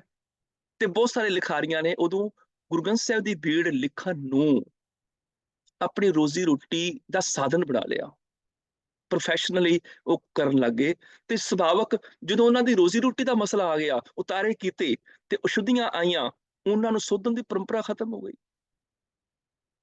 ਹੁਣ ਜਿਹਨੇ ਰੋਜ਼ੀ ਰੋਟੀ ਦੀ ਖਾਤਰ ਬੀੜ ਲਿਖੀ, ਉਹਦੇ ਕੋਲੋਂ ਸੁਭਾਵਕ 50 ਉਕਾਈਆਂ ਹੋ ਗਈਆਂ, ਉਹਨੇ ਸੁਧਾਈ ਕੀਤੀ ਨਹੀਂ। ਉਸ ਬੀੜ ਤੋਂ ਜਦੋਂ ਅੱਗੇ ਬੀੜ ਦਾ ਉਤਾਰਾ ਹੋਇਆ, ਜਿਹਨੇ ਅੱਗੇ ਉਤਾਰਾ ਕੀਤਾ, ਉਹ 50 ਉਕਾਈਆਂ ਤੇ ਨਾਲ ਆ ਹੀ ਗਈਆਂ ਸਨ, ਉਹ ਤੇ ਆਈ ਗਈਆਂ ਸਨ। ਅਗਲੇ ਉਤਾਰੇ ਕਰਨ ਵਾਲੇ ਨੇ ਆਪਣੇ ਕੋਲੋਂ 50 ਹੋਰ ਕਰ ਦਿੱਤੀਆਂ, ਉਹ ਹੋ ਗਈਆਂ 100। ਹੁਣ ਉਸ ਉਤਾਰੇ ਤੋਂ ਜਦੋਂ ਕਿਸੇ ਨੇ ਫਿਰ ਉਤਾਰਾ ਕੀਤਾ, ਉਹਨੂੰ ਪਤਾ ਹੀ ਨਹੀਂ ਵੀ 100 ਉਕਾਈਆਂ ਨੇ, ਉਹਨੇ ਉਹ ਤੇ ਉਤਾਰਾ ਕੀਤਾ ਹੀ 100 ਵਾਲਾ, 50 ਆਪਣੇ ਕੋਲੋਂ ਫਿਰ ਕਰ ਦਿੱਤੀਆਂ। ਕਿਉਂਕਿ ਰੋਜ਼ੀ ਰੋਟੀ ਦਾ ਮਸਲਾ ਸੀ, ਫਟਾਫਟ ਲਿਖ ਕੇ ਇਹਨੂੰ ਵੇਚਣਾ ਹੈ ਔਰ ਇਹਦੇ ਬਦਲੇ ਮਾਇਆ ਮਿਲਣੀ ਹੈ, ਕੁਝ ਮਿਲਣਾ ਹੈ। ਸੁਭਾਵਕ ਜਦੋਂ ਵਪਾਰੀਕਰਨ ਹੋ ਗਿਆ, ਉਦੋਂ ਕਿਸੇ ਨੇ ਉਕਾਈਆਂ ਵੱਲ ਧਿਆਨ ਨਹੀਂ ਦਿੱਤਾ। ਹਰ ਕੋਈ ਬੀੜਾਂ ਲਿਖਦਾ ਰਿਹਾ, ਉਤਾਰੇ ਕਰਦਾ ਰਿਹਾ, ਪਰ ਜਿਹੜੇ ਰੋਜ਼ੀ ਰੋਟੀ ਵਾਲੇ ਸਨ, ਉਹਨਾਂ ਨੇ ਉਕਾਈਆਂ ਵੱਲ ਧਿਆਨ ਨਹੀਂ ਦਿੱਤਾ। ਸ਼ਰਧਾਲੂ ਪ੍ਰੇਮੀ ਗੁਰਸਿੱਖ ਉਹ ਪਿਆਰ ਨਾਲ ਉਤਾਰੇ ਕਰਦੇ ਨੇ, ਪਰ ਜਿਹੜੀਆਂ ਪਿਛਲੀਆਂ ਉਕਾਈਆਂ ਆ ਚੁੱਕੀਆਂ ਨੇ, ਉਹ ਨਾਲ ਵਿੱਚ ਐਡ ਹੋ ਰਹੀਆਂ ਨੇ। ਉਸ ਤੋਂ ਬਾਅਦ ਥੋੜਾ ਇਸ ਤੋਂ ਅੱਗੇ ਚੱਲੀਏ। ਫਿਰ ਇੱਕ ਸਮਾਂ ਆਇਆ ਜਦੋਂ ਬੀੜਾਂ ਨੂੰ, ਆਪਣੀ ਬੀੜ ਨੂੰ ਵੇਚਣ ਵਾਸਤੇ ਉਹਦੀ ਸੁੰਦਰਤਾ ਵੱਲ ਧਿਆਨ ਦਿੱਤਾ ਜਾਣ ਲੱਗ ਪਿਆ। ਫਿਰ ਬੀੜਾਂ ਜਿਹੜੀਆਂ ਉਹ ਨਕਾਸ਼ਾਂ ਕੋਲੋਂ ਲਿਖਵਾਈਆਂ ਸੋਹਣੇ ਸੋਹਣੇ ਅੱਖਰਾਂ 'ਚ, ਤਾਂ ਕਿ ਰਿਆਸਤਾਂ ਦੇ ਰਾਜੇ, ਵੱਡੇ ਵੱਡੇ ਜਥੇਦਾਰ, ਜਿਹੜੇ ਜਥਿਆਂ ਦੇ ਆਗੂ ਹੁੰਦੇ ਸਨ, ਜਾਂ ਹੋਰ ਅਮੀਰ ਜਿਹੜੇ ਧਨਾੜ ਸਿੱਖ, ਸਾਡੀ ਉਹ ਬੀੜ ਮਹਿੰਗੇ ਭਾਅ ਖਰੀਦ ਲੈਣ, ਸੋਹਣੀ ਹੋਵੇ। ਉਹਨਾਂ ਨੇ ਨਕਾਸ਼ਾਂ ਕੋਲੋਂ ਬੀੜਾਂ ਲਿਖਾਣੀਆਂ ਸ਼ੁਰੂ ਕਰ ਦਿੱਤੀਆਂ, ਜਿਹੜੇ ਖੂਬਸੂਰਤ ਡਿਜ਼ਾਈਨਿੰਗ ਦੇ ਨਾਲ ਲਿਖਦੇ ਸਨ। ਜਿਵੇਂ ਅਸੀਂ ਵੀ ਹੁਣ ਦੇਖੇ ਨੇ, ਕਿੰਨੀਆਂ ਸੋਹਣੀਆਂ ਵੇਲ ਬੂਟੇ ਪਾਏ ਹੋਏ ਨੇ, ਤੇ ਇਦਾਂ ਦੇ ਮੇਰੇ ਕੋਲ ਇੰਨੇ ਵੇਲ ਬੂਟਿਆਂ ਵਾਲੇ ਜਿਹੜੇ ਡਿਜ਼ਾਈਨ ਵਾਲੇ ਪਏ ਹੋਏ ਨੇ, ਤੁਸੀਂ ਹੈਰਾਨ ਰਹਿ ਜਾਓਗੇ ਵੀ ਬਾ ਕਮਾਲ ਡਿਜ਼ਾਈਨ ਹੈ। ਪਰ ਜਦੋਂ ਅਸੀਂ ਉਹਨਾਂ ਬੀੜਾਂ ਨੂੰ ਪੜ੍ਹਦੇ ਹਾਂ, ਉਕਾਈਆਂ ਬਹੁਤ ਨੇ। ਕਿਉਂ? ਕਿਉਂਕਿ ਹੁਣ ਸੁੰਦਰਤਾ ਵੱਲ ਧਿਆਨ ਦਿੱਤਾ ਜਾਣ ਲੱਗ ਪਿਆ, ਉਕਾਈਆਂ ਵੱਲ ਨਹੀਂ। 5 ਤਰ੍ਹਾਂ ਦੀਆਂ ਬੀੜਾਂ ਨੇ, ਜਿਹਦੇ ਵਿੱਚੋਂ 3 ਤਰ੍ਹਾਂ ਦੀਆਂ ਬੀੜਾਂ ਲਗਭਗ ਸਾਨੂੰ ਆਮ ਸਭ ਨੂੰ ਪਤਾ ਹੈ। ਕਰਤਾਰਪੁਰ ਵਾਲੀ ਬੀੜ, ਭਾਈ ਬੰਨੋ ਜੀ ਵਾਲੀ ਬੀੜ, ਤੇ ਦਮਦਮੀ ਬੀੜ, ਜਿਹੜੀ ਗੁਰੂ ਗੋਬਿੰਦ ਸਿੰਘ ਪਾਤਸ਼ਾਹ ਜੀ ਨੇ ਜਿਹਨੂੰ ਗੁਰਿਆਈ ਦਿੱਤੀ। ਜਦੋਂ ਹੱਥ ਲਿਖਤ ਬੀੜਾਂ ਨੂੰ ਛਾਪਿਆ ਗਿਆ, ਉਦੋਂ ਕਰਤਾਰਪੁਰ ਵਾਲੀ ਬੀੜ ਨੂੰ ਆਧਾਰ ਬਣਾਇਆ ਗਿਆ ਸੀ, ਉਹ ਜ਼ਰੂਰੀ ਵੀ ਸੀ ਕਿਉਂਕਿ ਇਹਦੇ ਚ ਮੌਲਿਕਤਾ ਬਹੁਤ ਜ਼ਿਆਦਾ ਸੀ। ਪਰ ਅਸਲ ਕਰਤਾਰਪੁਰ ਵਾਲੀ ਬੀੜ ਜਿਹੜੀ ਗੁਰੂ ਅਰਜਨ ਦੇਵ ਪਾਤਸ਼ਾਹ ਨੇ ਭਾਈ ਗੁਰਦਾਸ ਜੀ ਕੋਲੋਂ ਲਿਖਾਈ ਹੈ, ਔਰ ਇਹ ਬਿਲਕੁਲ ਸਾਫ਼ ਹੈ ਵੀ ਉਹ ਅੱਜ ਸਾਡੇ ਕੋਲ ਕਿਸੇ ਕੋਲ ਵੀ ਨਹੀਂ ਹੈ। ਇਸ ਬਾਰੇ ਬਹੁਤ ਸਾਰੇ ਵਿਦਵਾਨਾਂ ਨੇ ਇਸ ਗੱਲ ਦਾ ਜ਼ਿਕਰ ਕੀਤਾ ਹੈ, ਭਾਵੇਂ ਭਾਈ ਕਾਹਨ ਸਿੰਘ ਨਾਭਾ, ਭਾਵੇਂ ਡਾਕਟਰ ਪਿਆਰ ਸਿੰਘ, ਇੱਥੋਂ ਤੱਕ ਕਿੰਨੇ ਵਿਦਵਾਨ, ਜੀਬੀ ਸਿੰਘ ਜਾਂ ਗਿਆਨੀ ਜਗਤਾਰ ਸਿੰਘ ਜੀ, ਹੋਰ ਕਿੰਨੇ ਵੀ ਨੇ। ਤੇ ਜਿਹੜੀ ਕਰਤਾਰਪੁਰ ਵਾਲੀ ਬੀੜ ਹੈ, ਉਹਦੇ ਵਿੱਚ ਜਿਹੜਾ ਕਾਫੀ ਕੁਛ ਹਟ ਕੇ ਹੈ, ਉਹਦੇ ਵਿੱਚ ਜਿਹੜਾ ਹੈ ਉਹ ਜਿਹੜਾ ਮੰਗਲਾਚਰਨ ਹੈ, ਮੰਗਲਾਚਰਨ ਜਿਹੜਾ ਹੈ ਉਹ ਸ਼ਲੋਕ ਦੇ ਨਾਲੋਂ ਨਖੇੜ ਕੇ ਲਿਖਿਆ ਹੋਇਆ ਹੈ, ਜਿਹਨੂੰ ਆਮ ਤੌਰ ਤੇ ਡੇਰੇਦਾਰ ਜਿਹੜੇ ਨੇ ਮੂਲ ਮੰਤਰ ਇਕੱਠਾ ਮੰਨਦੇ ਨੇ ਨਾ।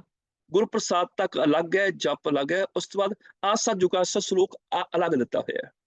ਫਿਰ ਬਕਾਇਦਾ ਜਿਹੜਾ ਉਹਦੇ ਵਿੱਚ ਕਾਫੀ ਕੁਛ ਹੈ। ਹੋਰ ਕਰਤਾਰਪੁਰੀ ਬੀੜ ਦੇ ਵਿੱਚ ਜਿਹੜੀਆਂ ਅੱਜ ਕੱਲ੍ਹ ਸਾਨੂੰ ਅਸੀਂ ਦੇਖਦੇ ਹਾਂ, ਜਿਹੜੀ ਕਹੀਆਂ ਜਾਂਦੀਆਂ ਕਰਤਾਰਪੁਰ ਦੀਆਂ ਬੀੜਾਂ ਨੇ, ਉਹਦੇ ਵਿੱਚ ਜਿਹੜਾ ਉਹ ਰਾਜੇ ਸ਼ਿਵਨਾਭ ਕੀ ਬਿੱਧ ਦਾ ਵੀ ਜ਼ਿਕਰ ਹੈਗਾ ਹੈ, ਉਹਦੇ ਚ ਸਿੰਗਲਾ ਦੀਪ ਦਾ ਜ਼ਿਕਰ ਵੀ ਹੈਗਾ ਵੈ, ਉਹਦੇ ਚ ਇੱਕ ਮੀਰਾਬਾਈ ਦਾ ਜਿਹੜਾ, ਜਿੱਥੇ ਮਤਲਬ ਭਗਤ ਰਵਿਦਾਸ ਦਾ ਸ਼ਬਦ ਆਉਣਾ ਚਾਹੀਦਾ ਸੀਗਾ, ਉੱਥੇ ਮੀਰਾਬਾਈ ਦਾ ਜਿਹੜਾ ਭਜਨ ਉਹ ਅੰਕਿਤ ਕੀਤਾ ਹੋਇਆ ਵੈ, ਜਾਂ ਇਸ ਤਰ੍ਹਾਂ ਦੀਆਂ ਹੋਰ ਚੀਜ਼ਾਂ ਵੀ ਨੇ। ਖੈਰ,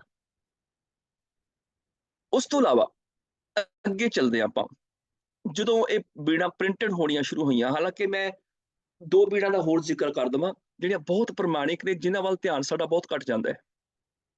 ਇੱਕ ਤੇ ਰਾਮ ਰਾਏ ਜੀ ਦੀ ਲਿਖੀ ਹੋਈ ਬੀੜ, ਅਸੀਂ ਉਹਦੇ ਵੱਲ ਤਾਂ ਨਹੀਂ ਮੂੰਹ ਕਰਦੇ, ਅਸੀਂ ਕਹਿੰਦੇ ਵੀ ਗੁਰੂ ਦਾ ਦੁੱਖ ਹੀ ਹੈ ਉਹ। ਭਾਵ ਪ੍ਰਿਥੀ ਚੰਦ ਦਾ ਪੁੱਤਰ ਮਿਹਰਬਾਨ, ਜਾਂ ਉਸ ਤੋਂ ਅੱਗੇ ਧੀਰਮਲ ਦਾ ਪੁੱਤਰ ਰਾਮ ਰਾਏ, ਅਸੀਂ ਮਿਹਰਬਾਨ ਦੀਆਂ ਚੀਜ਼ਾਂ ਜਾਂ ਹਰਜਸ ਦੀਆਂ ਚੀਜ਼ਾਂ, ਤੇ ਜਾਂ ਫਿਰ ਅਸੀਂ ਧੀਰਮਲ ਦੇ ਪੁੱਤਰ ਦੀਆਂ ਚੀਜ਼ਾਂ ਜਿਹੜੀਆਂ ਨੇ, ਅਸੀਂ ਉਹਨਾਂ ਨੂੰ ਇਗਨੋਰ ਕਰਦੇ ਹਾਂ। ਰਾਮ ਰਾਏ ਦੀਆਂ ਚੀਜ਼ਾਂ ਨੂੰ ਉਹ ਇਗਨੋਰ ਇਸ ਕਰਕੇ ਕਰਦੇ ਆ ਕਿ ਸੌਰੀ, ਰਾਮ ਰਾਏ ਗੁਰੂ ਹਰਕ੍ਰਿਸ਼ਨ ਸਾਹਿਬ ਪਾਤਸ਼ਾਹ ਜੀ ਦੇ ਵੱਡੇ ਭਰਾ, ਰਾਮ ਰਾਏ ਗੁਰੂ ਹਰਿ ਸਾਹਿਬ ਪਾਤਸ਼ਾਹ ਦੇ ਬੇਟੇ, ਵੀ ਉਹਨੂੰ ਤਾਂ ਪਦ ਚੋਂ ਛੇਕਿਆ ਸੀ, ਜਾਂ ਉਹਨੂੰ ਗੁਰੂ ਸਾਹਿਬ ਨੇ ਕਹਿ ਦਿੱਤਾ ਸੀ ਤੂੰ ਮੂੰਹ ਨਾ ਦਿਖਾਈ, ਇਸ ਕਰਕੇ ਅਸੀਂ ਇਗਨੋਰ ਕਰ ਦਿੰਦੇ ਆ।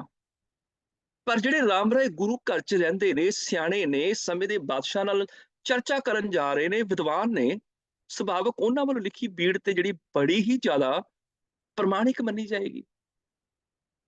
ਔਰ ਹੈ ਵੀ ਉਹ ਰਾਮ ਰਾਏ ਦੀ ਬੀੜ ਜਿਹੜੀ ਇੰਨੀ ਜ਼ਿਆਦਾ ਪ੍ਰਮਾਣਿਕ ਹੈ, ਮੈਂ ਕਈ ਵਾਰੀ ਹੈਰਾਨ ਹੋਣਾ ਜਦੋਂ ਰਾਮ ਰਾਏ ਦੀ ਬੀੜ ਨੂੰ ਅਸੀਂ ਪੜ੍ਹਦੇ ਆ ਨਾ।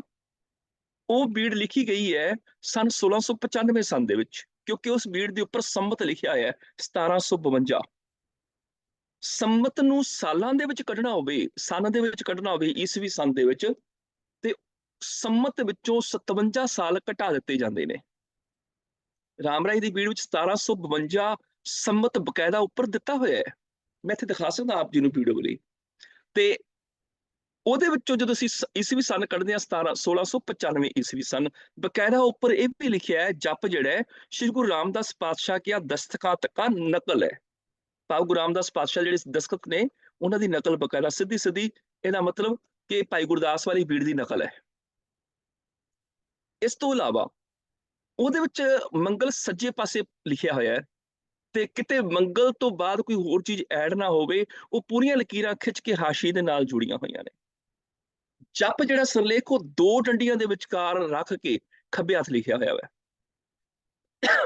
ਇਦਾਂ ਹੀ ਜਦੋਂ ਬਾਣੀ ਦਰਜ ਕੀਤੀ ਗਈ ਹੈ, ਪਹਿਲਾ ਮੰਗਲ ਦਿੱਤਾ, ਉਸ ਤੋਂ ਬਾਅਦ ਰਾਗ ਦਾ ਨਾਮ, ਫਿਰ ਉਚਾਰਨ ਕਰਨ ਵਾਲੀ ਪਾਤਸ਼ਾਹੀ ਦਾ ਨਾਮ, ਫਿਰ ਬਾਣੀ ਦਾ ਨਾਮ, ਜਿਵੇਂ ਸੋਦਰ, ਏਦਾਂ ਜੋ ਕਿ ਤਰਤੀਬ ਸੀ। ਉਹਦੇ ਤੋਂ ਇਲਾਵਾ ਅਖੀਰ ਤੇ ਰਾਮ ਰਾਏ ਵਾਲੀ ਜਿਹੜੀ ਬੀੜ ਹੈ ਉਹਦੇ ਵਿੱਚ 13 ਕੀਤਾ ਜਾਤੋ ਨਾਹੀ ਸ਼ਬਦ ਦਿੱਤਾ ਗਿਆ ਹੈ।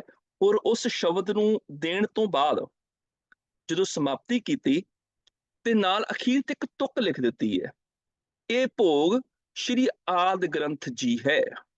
ਇਹ ਬੜੀ ਕੰਮ ਦੀ ਗੱਲ ਹੈ ਵਾਲੀ, ਕਿ ਬਕਾਇਦਾ ਉਹਨਾਂ ਨੇ ਸ਼ਲੋਕ ਤੋਂ ਬਾਅਦ ਇਹ ਲਿਖਿਆ ਹੈ, ਇਹ ਭੋਗ ਸ਼੍ਰੀ ਆਦਿ ਗ੍ਰੰਥ ਜੀ ਹੈ। ਏਦਾਂ ਹੀ ਜਿਹੜੀ ਭਾਈ ਬਿਧੀ ਚੰਦ ਵਾਲੀ ਬੀੜ ਹੈ, ਇਨ ਬਿਨ ਉਹ ਵੀ ਇਸੇ ਤਰ੍ਹਾਂ ਹੀ ਹੈ। ਸੱਜੇ ਪਾਸੇ ਜਿਹੜੇ ਮੰਗਲ ਦਿੱਤੇ ਹੋਏ ਨੇ, ਉੱਪਰ ਪੂਰੇ ਮੰਗਲ ਨੂੰ ਹਾਸ਼ੀ ਦੇ ਨਾਲ ਲਕੀਰਾਂ ਖਿੱਚ ਕੇ ਜੋੜਿਆ ਹੋਇਆ ਵੈ, ਤਾਂ ਕਿ ਉਸ ਤੋਂ ਅੱਗੇ ਕੋਈ ਲਿਖ ਨਾ ਸਕੇ।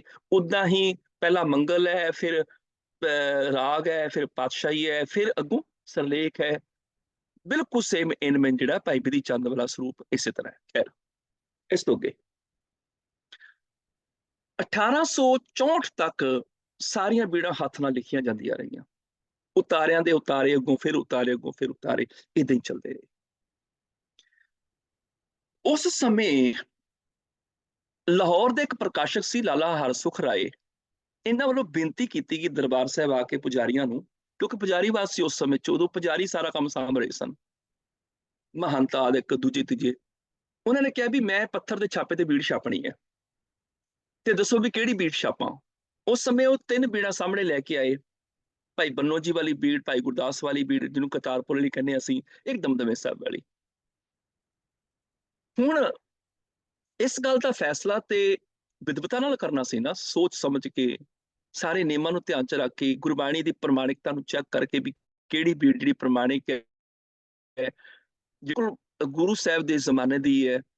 ਪਰ ਇਹ ਚੈੱਕ ਕਰਨ ਦੀ ਬਜਾਏ, ਜਿਵੇਂ ਕੌਮ 'ਚ ਬੁੱਧੀਮਾਨ ਸਿੱਖਾਂ ਦੀ ਮੰਨ ਲਓ ਜਿਵੇਂ ਘਾਟ ਹੋਵੇ, ਹਾਲਾਂਕਿ ਘਾਟ ਤੇ ਕਿਸੇ ਸਮੇਂ ਨਹੀਂ ਹੁੰਦੀ, ਸਿਰਫ ਬੁੱਧੀਮਾਨ ਜਿਹੜੇ ਵਿਦਵਾਨ ਸੱਜਣ ਹੁੰਦੇ ਨੇ ਉਹਨਾਂ ਨੂੰ ਇਗਨੋਰ ਕੀਤਾ ਜਾਂਦਾ ਹੈ ਹਮੇਸ਼ਾ। ਸਾਰੀਆਂ ਧਰਤੀ ਦੇ ਜਿੰਨੇ ਵੀ ਪੰਥ, ਜਿੰਨੇ ਵੀ ਧਰਮ ਨੇ, ਉਹਨਾਂ ਸਾਰਿਆਂ ਵੱਲੋਂ ਹੀ ਆਪੋ ਆਪਣੇ ਧਰਮਾਂ ਦੇ ਵਿਦਵਾਨਾਂ ਨੂੰ ਇਗਨੋਰ ਕੀਤਾ ਹੀ ਜਾਂਦਾ ਹੈ। ਬਹੁ ਗਿਣਤੀ ਦਾ ਫੈਸਲਾ ਮੰਨਿਆ ਜਾਂਦਾ ਹੈ। ਏਦਾਂ ਕਹਿ ਲਓ ਵੀ ਲੋਕਤੰਤਰ ਡੈਮੋਕ੍ਰੇਸੀ ਵਿੱਚ ਇੱਕ ਬੜਾ ਵੱਡਾ ਨੁਕਸ ਹੈ। ਇਸ ਲੋਕਤੰਤਰ ਵਿੱਚ, ਗਣਤੰਤਰ ਦੇ ਵਿੱਚ 10 ਮੂਰਖ ਜਿੱਤ ਜਾਂਦੇ ਨੇ ਤੇ 9 ਸਿਆਣੇ ਹਾਰ ਜਾਂਦੇ ਨੇ। ਇਸ ਕਰਕੇ ਗੁਰੂ ਸਾਹਿਬਾਨਾਂ ਨੇ ਗਣਤੰਤਰ ਦੀ ਥਾਂ ਤੇ ਗੁਣਤੰਤਰ ਨੂੰ ਅਪਣਾਇਆ। ਗਣ ਮੈਨੇ ਗਿਣਤੀ ਵੀ, ਇੰਨੇ ਗਣ, ਇੰਨੇ ਬੰਦੇ ਨਹੀਂ, ਉਹਦੀ ਥਾਂ ਤੇ ਗੁਣ ਕਿਹਦੇ ਵਿੱਚ ਨੇ, ਪ੍ਰਿਥੀ ਚੰਦ ਦੇ ਪਿੱਛੇ ਭਾਵੇਂ ਭੀੜ ਹੋਵੇ, ਜੇ ਗੁਣ ਗੁਰਜਨ ਦੇ ਪਾਤਸ਼ਾਹ ਵਿੱਚ ਨੇ ਤੇ ਗੁਰੂ ਦੇ ਯੋਗ ਹੋਈ ਨੇ, ਗੁਰੂ ਰਾਮਦਾਸ ਪਾਤਸ਼ਾਹ ਨੇ ਕਿਰਪਾ ਕੀਤੀ। ਖੈਰ, ਹੁਣ ਉਸ ਸਮੇਂ ਵਿਦਵਤਾਪੂਰਨ ਤੇ ਫੈਸਲਾ ਕੀ ਕਰਨਾ ਸੀ, ਸੋਚ ਵਿਚਾਰ ਕਰਕੇ ਉਹਨਾਂ ਨੇ ਲੋਟਰੀ ਸਿਸਟਮ ਕੀਤਾ। ਕਹਿਣ ਲੱਗੇ ਏਦਾਂ ਕਰੋ ਜੀ, ਦਰਬਾਰ ਸਾਹਿਬ ਚ ਪਰਚੀਆਂ ਪਾ ਦਿਓ, ਜਿਹੜੀ ਉਹ ਤੁਸੀਂ ਬੀੜ ਛਾਪ ਦਿਓ। ਤਿੰਨੇ ਬੀੜਾਂ ਨੂੰ ਉਹਨਾਂ ਨੇ ਸਰੋਵਰ ਚ ਪਾਇਆ। ਦਮਦਮੇ ਸਾਹਿਬ ਵਾਲੀ ਬੀੜ ਜਿਹੜੀ ਪਰਚੀ ਤਰ ਕੇ ਆਈ, ਤੇ ਇਸ ਬੀੜ ਦਾ ਲੇਖਨਕਾਰ ਜਿਹੜਾ ਭਾਈ ਤਾਰਾ ਸਿੰਘ ਜੀ ਨੇ ਕੀਤਾ। ਹੁਣ ਉਹ ਜਿਹੜੇ ਉਤਾਰਿਆਂ ਦੇ ਅੱਗੋਂ ਉਤਾਰਾ ਵੈ, ਕਿਹੜਾ ਉਤਾਰਾ ਵੈ, ਕਿ ਉਹ ਠੀਕ ਉਤਾਰਾ ਸੀ ਕਿ ਨਹੀਂ, ਇਹਦੇ ਬਾਰੇ ਚੈੱਕ ਕੀਤਾ ਹੀ ਨਹੀਂ ਗਿਆ। ਬਸ ਉਸ ਬੀੜ ਨੂੰ ਜਦੋਂ ਛਾਪਿਆ ਗਿਆ, ਪੱਥਰ ਦੇ ਛਾਪੇਖਾਨੇ ਦਾ ਆਰੰਭ ਹੋਇਆ। 1864 ਵਿੱਚ ਪਹਿਲੀ ਪੱਥਰ ਦੇ ਛਾਪੇ ਦੀ ਬੀੜ ਜਿਹੜੀ ਹੈ, ਲਾਹੌਰ ਦੇ ਪ੍ਰਕਾਸ਼ਕ ਲਾਲਾ ਹਰਸੁਖ ਰਾਏ ਵੱਲੋਂ ਛਾਪੀ ਗਈ। ਉਸ ਤੋਂ ਬਾਅਦ ਲਾਹੌਰ ਦਾ ਇੱਕ ਹੋਰ ਪ੍ਰਕਾਸ਼ਕ ਸੀ, ਯੰਤਰ ਗਣੇਸ਼ ਪ੍ਰਕਾਸ਼ ਉਹਦੀ ਕੰਪਨੀ ਦਾ ਨਾਮ ਹੈ। ਉਹਨੇ ਫਿਰ 1885 ਵਿੱਚ ਇੱਕ ਹੋਰ ਬੀੜ ਜਿਹੜੀ ਪੱਥਰ ਦੇ ਛਾਪੇ ਛਾਪੀ। ਉਸ ਤੋਂ ਬਾਅਦ ਫਿਰ 1893 ਸੰਨ ਦੇ ਵਿੱਚ ਲਾਹੌਰ ਦੇ ਪ੍ਰੈਸ ਦਾ ਇੱਕ ਮਾਲਕ ਹੈ, ਪ੍ਰੈਸ ਦਾ ਨਾਮ ਹੈ ਵਿਦਿਆ ਪ੍ਰਕਾਸ਼ ਪ੍ਰੈਸ। ਉਹਦਾ ਮਾਲਕ ਵਪਾਰੀ ਸੀ ਮੁਨਸ਼ੀ ਹਰੀਚੰਦ। ਉਹਨੇ ਫਿਰ 1430 ਪੰਨਿਆਂ ਦੀ ਬੀੜ ਪੱਥਰ ਦੇ ਛਾਪੇ ਵਾਲੀ ਛਾਪੀ, ਜਿਹੜੀ ਅੱਜ ਸਾਡੇ ਕੋਲ ਪ੍ਰਚਲਿਤ ਹੈ। 1430 ਪੰਨੇ ਇਹ ਉਹੀ ਹੈ, ਅੱਗੋਂ ਇਹਦੀਆਂ ਹੀ ਉਤਾਰੇ ਅੱਗੋਂ ਹੋਏ ਨੇ। ਇਸ ਤੋਂ ਬਾਅਦ ਮੇਰੇ ਬੜੇ ਫੇਵਰਟ ਕਵੀ ਨੇ ਭਾਈ ਚਰਨ ਸਿੰਘ ਸ਼ਹੀਦ, ਆਜ਼ਾਦੀ ਦੇ ਟਾਈਮ ਦੇ, ਉਸ ਤੋਂ ਪਹਿਲਾਂ ਦੇ ਕਹਿ ਲਓ, ਤੇ ਜਿਨ੍ਹਾਂ ਦੀ ਹਾਸ ਰਸ ਬਹੁਤ ਸਾਰੀਆਂ ਕਵਿਤਾਵਾਂ ਨੇ। ਪਹਿਲ ਉਹਨਾਂ ਦੀ ਬਾਤ ਜ਼ਬਰਦਸਤ ਕਮਾਲ ਦੀ ਕਵਿਤਾ ਹੈਗੀ ਹੈ, ਤੇ ਉਹਨਾਂ ਨੇ ਵੀ ਫਿਰ ਗੁਰੂ ਗ੍ਰੰਥ ਸਾਹਿਬ ਦਾ ਸਰੂਪ ਬੀੜ ਨੂੰ ਛਾਪਿਆ। ਔਰ ਜਦੋਂ ਇਹ ਬੀੜਾਂ ਛਪਣੀਆਂ ਸ਼ੁਰੂ ਹੋਈਆਂ ਪੱਥਰ ਦੇ ਛਾਪੇਖਾਨੇ ਤੋਂ, ਫਿਰ ਹੌਲੀ ਹੌਲੀ ਟਾਈਪਿੰਗ ਵਾਲੀਆਂ ਬੀੜਾਂ ਸ਼ੁਰੂ ਹੋਈਆਂ। 1875 ਸੰਨ ਦੇ ਵਿੱਚ ਮਾਈ ਸੇਵਾ ਬਾਜ਼ਾਰ ਅੰਮ੍ਰਿਤਸਰ ਦੇ ਜਿਹੜੇ ਛਾਪਕ ਨੇ ਭਾਈ ਚਤਰ ਸਿੰਘ ਜੀਵਨ ਸਿੰਘ, ਉਹਨਾਂ ਨੇ ਬੀੜ ਛਾਪੀ। ਫਿਰ ਮੁੜ ਕੇ 1920 ਸੰਨ ਦੇ ਵਿੱਚ ਭਾਈ ਜਵਾਹਰ ਸਿੰਘ ਕਿਰਪਾਲ ਸਿੰਘ ਨੇ ਇਸ ਬੀੜ ਨੂੰ ਛਾਪਿਆ, ਕਿਉਂਕਿ ਇਹ ਵਪਾਰੀ ਸਨ ਤੇ ਸੁਧਾਈ ਦਾ ਇਹਨਾਂ ਦੇ ਮਨ ਵਿੱਚ ਕੋਈ ਪ੍ਰਵਾਹ ਨਹੀਂ। ਉਹਦਾ ਕਾਰਨ ਇਹ ਹੈ ਕਿ ਜਿਨ੍ਹਾਂ ਨੇ ਬਿਜ਼ਨਸ ਕਰਨਾ ਹੈ, ਉਹਨਾਂ ਨੇ ਬੀੜ ਇੱਕ ਵਾਰੀ ਟਾਈਪ ਕਰਾ ਲਈ, ਉਹ ਮੁੜ ਕੇ ਉਸ ਤੋਂ ਬਾਅਦ ਮਾੜਾ ਮੋਟੀ ਨਜ਼ਰਸਾਨੀ ਕੀਤੀ ਤੇ ਵੇਚਣੀ ਸ਼ੁਰੂ ਕਰ ਦਿੱਤੀ, ਕਿਉਂਕਿ ਬਾਰ-ਬਾਰ ਸੁਧਾਈ ਕਰਨ ਦਾ ਮਤਲਬ ਹੈ ਵੀ ਜ਼ਿਆਦਾ ਪੈਸੇ ਦੇਣੇ ਪੈਣਗੇ ਸੁਧਾਈ ਕਰਨ ਵਾਲਿਆਂ ਨੂੰ, ਤੇ ਬਿਜ਼ਨਸਮੈਨ ਬੰਦਾ ਹਰ ਪਾਸਿਓਂ ਪੈਸੇ ਬਚਾਉਂਦਾ ਹੈ। ਸਮੇਂ ਦੇ ਬਦਲਾਅ ਨਾਲ ਜਦੋਂ ਟਾਈਪਿੰਗ ਪ੍ਰਿੰਟਿੰਗ ਸ਼ੁਰੂ ਹੋਈ, ਉਦੋਂ ਫਿਰ ਇਹ ਬੀੜਾਂ ਛਪਣੀਆਂ ਸ਼ੁਰੂ ਹੋਈਆਂ। ਤੇ ਪਹਿਲੀ ਵਾਰ ਜਦੋਂ ਟਾਈਪਿੰਗ ਬੀੜ ਛਾਪੀ ਗਈ, ਉਦੋਂ ਪਦਛੇਦ ਕੀਤਾ ਗਿਆ, ਤੇ ਪਦਛੇਦ ਦੇ ਵਿੱਚ ਜਿਹੜਾ ਸੋਧਕ ਸਨ ਉਹ ਗਿਆਨੀ ਮਹਿੰਦਰ ਸਿੰਘ ਰਤਨ, ਇਹ ਬੁੱਧ ਸਿੰਘ ਦੇ ਬੇਟੇ ਸਨ, ਇਹਨਾਂ ਨੇ ਕੀਤਾ। ਪਰ ਗੁਰਬਾਣੀ ਦੀ ਸ਼ੁੱਧਤਾ ਵਾਸਤੇ ਕੋਈ ਮਾਪਦੰਡ ਨਹੀਂ ਵਰਤੇ ਗਏ। ਜਦੋਂ ਫਿਰ ਗੈਰ ਜ਼ਿੰਮੇਦਾਰ ਤਰੀਕੇ ਦੇ ਨਾਲ ਗੁਰੂ ਗ੍ਰੰਥ ਸਾਹਿਬ ਦੇ ਪੰਨਿਆਂ ਦੀ ਬੇਅਦਬੀ ਵੀ ਹੋਈ, ਜਦੋਂ ਉਹਨਾਂ ਨੇ ਛਾਪਿਆ, ਗੈਰ ਜ਼ਿੰਮੇਵਾਰ ਤਰੀਕੇ ਨਾਲ ਵੇਚਣ ਦੇ ਮਾਮਲੇ ਵੀ ਆਏ, ਫਿਰ ਆਖਰ ਅਕਾਲ ਤਖਤ ਸਾਹਿਬ ਵੱਲੋਂ ਹੁਕਮਨਾਮਾ ਜਾਰੀ ਹੋਇਆ, ਪੰਜਾਬ ਅਸੈਂਬਲੀ 'ਚ ਮਤਾ ਪਾਸ ਹੋਇਆ, ਤੇ ਅੱਜ ਪ੍ਰਾਈਵੇਟ ਛਾਪਕਾਂ ਨੂੰ 2006 ਸੰਨ ਤੋਂ ਬਾਅਦ ਬੀੜਾਂ ਛਾਪਣ ਦਾ ਅਧਿਕਾਰ ਇਹਨਾਂ ਤੋਂ ਖੋਹ ਲਿਆ ਗਿਆ। ਤਾਂ ਹੁਣ ਪ੍ਰਾਈਵੇਟ ਛਾਪਕ ਜਿਹੜੇ ਨੇ, ਇਹ ਹੁਣ ਗੁਰੂ ਗ੍ਰੰਥ ਸਾਹਿਬ ਦੀ ਬੀੜ ਨਹੀਂ ਛਾਪ ਸਕਦੇ, ਤੇ ਅਕਾਲ ਤਖਤ ਦਾ ਹੁਕਮਨਾਮਾ ਤੇ ਪੰਜਾਬ ਅਸੈਂਬਲੀ ਦਾ ਮਤਾ। ਜਦੋਂ ਸ਼੍ਰੋਮਣੀ ਕਮੇਟੀ ਹੋਂਦ ਵਿੱਚ ਆਈ ਸੀ ਨਾ 1925 ਦੇ ਕਰੀਬ, ਤੇ 50 ਤੋਂ ਲੈ ਕੇ 52 ਸੰਨ ਤੱਕ ਇਹਨਾਂ ਨੇ ਲੱਖਾਂ ਰੁਪਏ ਖਰਚ ਕੇ ਸੁੰਦਰ ਬਲਾਕ ਬਣਾਏ ਵੀ ਅਸੀਂ ਬੀੜ ਛਾਪਾਂਗੇ। ਤੇ ਉਹਨਾਂ ਨੇ ਕਰਤਾਰਪੁਰੀ ਬੀੜ ਤੇ ਦਮਦਮੀ ਬੀੜ, ਇਹ ਦੋ ਬੀੜਾਂ ਨੂੰ ਆਧਾਰ ਬਣਾ ਕੇ ਵਿਦਵਾਨ ਸੱਜਣਾਂ ਦੀ ਕਮੇਟੀ ਬਣਾਈ, ਤੇ ਦੋ ਬੀੜਾਂ ਨੂੰ ਆਧਾਰ ਬਣਾ ਕੇ ਉਹਨਾਂ ਨੇ ਇੱਕ ਤਰਤੀਬ ਦਿੱਤੀ ਗੁਰੂ ਗ੍ਰੰਥ ਸਾਹਿਬ ਜੀ ਨੂੰ ਵੀ ਆਹ ਠੀਕ ਹੈ। ਔਰ ਬਿਲਕੁਲ ਠੀਕ ਵੀ ਸੀ ਗੱਲ, ਇਹ ਸ਼੍ਰੋਮਣੀ ਕਮੇਟੀ ਦਾ ਵਧੀਆ ਫੈਸਲਾ ਸੀ ਇਹ, ਕਿਉਂਕਿ ਕਰਤਾਰਪੁਰੀ ਮੂਲ ਬੀੜ ਹੈ, ਦਮਦਮੀ ਬੀੜ ਉਹ ਜਿਹਨੂੰ ਗੁਰੂ ਗੋਬਿੰਦ ਸਿੰਘ ਪਾਤਸ਼ਾਹ ਨੇ ਗੁਰਤਾ ਗੱਦੀ ਦਿੱਤੀ ਹੈ, ਜਿਸ 'ਚ ਗੁਰੂ ਤੇਗ ਬਹਾਦਰ ਸਾਹਿਬ ਦੀ ਬਾਣੀ ਵੀ ਦਰਜ ਹੈ। ਇਹਨਾਂ ਦੋ ਬੀੜਾਂ ਨੂੰ ਆਧਾਰ ਬਣਾ ਕੇ ਇੱਕ ਤਰਤੀਬ ਦਿੱਤੀ, ਸੋਹਣੇ ਬਲਾਕ ਬਣਾਏ, ਲੱਖਾਂ ਰੁਪਏ ਖਰਚੇ ਉਸ ਸਮੇਂ। ਹਜੇ ਤੱਕ ਕੰਪਿਊਟਰ ਦੀ ਕਾਢ ਨਹੀਂ ਸ਼ੁਰੂ ਹੋਈ, ਇਹਨਾਂ ਯਾਦ ਰੱਖਿਓ, ਹਜੇ ਪੱਥਰ ਦੇ ਛਾਪੇ ਨੇ। ਤੇ ਉਸ ਸਮੇਂ ਬੜੀ ਸੁੰਦਰ ਛਪਾਈ ਦੇ ਨਾਲ ਪੱਥਰ ਦੇ ਬਲਾਕ ਤਿਆਰ ਕਰਾਏ ਸੋਹਣੇ ਤਰੀਕੇ ਦੇ ਨਾਲ, ਤੇ ਔਰ ਸੁੰਦਰ ਬੀੜ 1952 'ਚ ਛਾਪੀ ਗਈ। ਭੇਟਾ ਵੀ ਲਾਗਤ ਮਾਤਰ ਹੀ ਰੱਖੀ, ਸ਼ਬਦਾਰਥ ਸੈਂਚੀਆਂ ਵੀ ਛਪੀਆਂ। ਮੰਗਲਾਂ ਦੀ ਤਰਤੀਬ ਵੀ ਜਿਹੜੀ ਹੈ ਸਰਲੇਖਾਂ ਤੋਂ ਪਹਿਲਾਂ ਰੱਖ ਕੇ ਸਾਰੀ ਬੀੜ ਨੂੰ ਇਕਸਾਰ ਕੀਤਾ ਗਿਆ। ਮੰਗਲਾਂ ਦੀ ਤਰਤੀਬ ਵੀ ਇੱਕੋ ਜਿਹੀ ਸੀ। ਅੱਜ ਵੀ ਸ਼੍ਰੋਮਣੀ ਕਮੇਟੀ ਦੀਆਂ ਪੁਰਾਣੀਆਂ ਜਿਹੜੀਆਂ ਬੀੜਾਂ ਅਸੀਂ ਦੇਖਦੇ ਹਾਂ, ਉਹਨਾਂ ਦੇ ਮੰਗਲ ਉੱਪਰ ਹੈਗੇ ਨੇ, ਨਜ਼ਰ ਆ ਜਾਂਦੀਆਂ ਨੇ। 2006 ਪ੍ਰਾਈਵੇਟ ਪ੍ਰਕਾਸ਼ਕ ਖਤਮ ਹੋਏ, ਉਸ ਤੋਂ ਬਾਅਦ ਜਿਹੜੇ ਨੇ ਆਪਣੇ ਸ਼੍ਰੋਮਣੀ ਕਮੇਟੀ ਵੱਲੋਂ ਸ਼ੁਰੂ ਹੋਇਆ ਬੀੜਾਂ।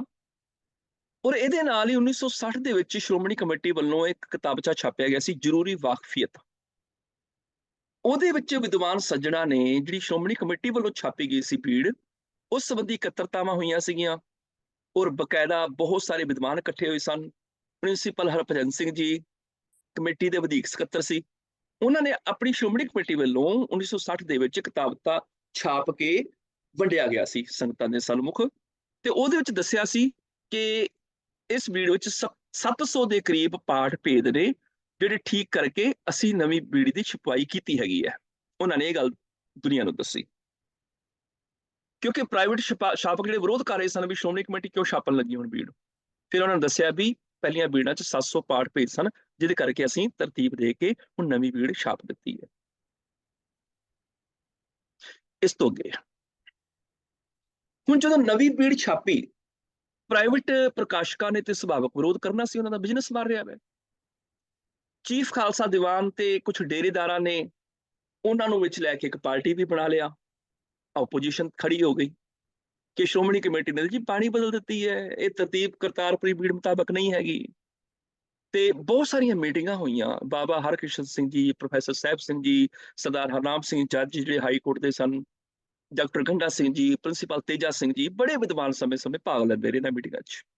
ਪਰ ਹੋਇਆ ਉਹੀ, ਪ੍ਰਾਈਵੇਟ ਪ੍ਰਕਾਸ਼ਕਾਂ ਜਿਹੜੇ ਹਾਵੀ ਹੋਏ, ਡੇਰੇਦਾਰ ਹਾਵੀ ਹੋਏ, ਵਪਾਰੀ ਹਾਵੀ ਹੋਏ, ਤੇ ਉਹਨਾਂ ਨੇ 1964 ਦੇ ਵਿੱਚ ਜਦੋਂ ਸੰਤ ਫਤਿਹ ਸਿੰਘ, ਸੰਤ ਚੰਨਣ ਸਿੰਘ ਸ਼੍ਰੋਮਣੀ ਕਮੇਟੀ ਤੇ ਕਾਬਜ਼ ਹੋਏ, ਤੇ ਉਹਨਾਂ ਨੇ ਡੇਰੇਦਾਰਾਂ ਦੇ ਤੇ ਵਪਾਰੀਆਂ ਦੇ ਕਹਿਣ ਦੇ ਉੱਪਰ ਉਹ ਸਾਰੇ ਬਲਾਕ ਤੁੜਵਾ ਦਿੱਤੇ।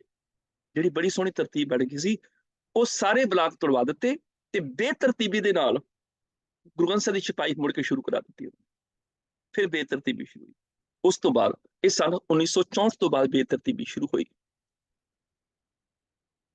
ਹੁਣ ਤੁਹਾਨੂੰ ਮੈਂ ਕੁਝ ਉਹ ਬੀੜਾਂ ਦੇ ਮੈਂ ਦਰਸ਼ਨ ਕਰਾ ਦੇਵਾਂ ਇਸ ਤੋਂ ਅੱਗੇ।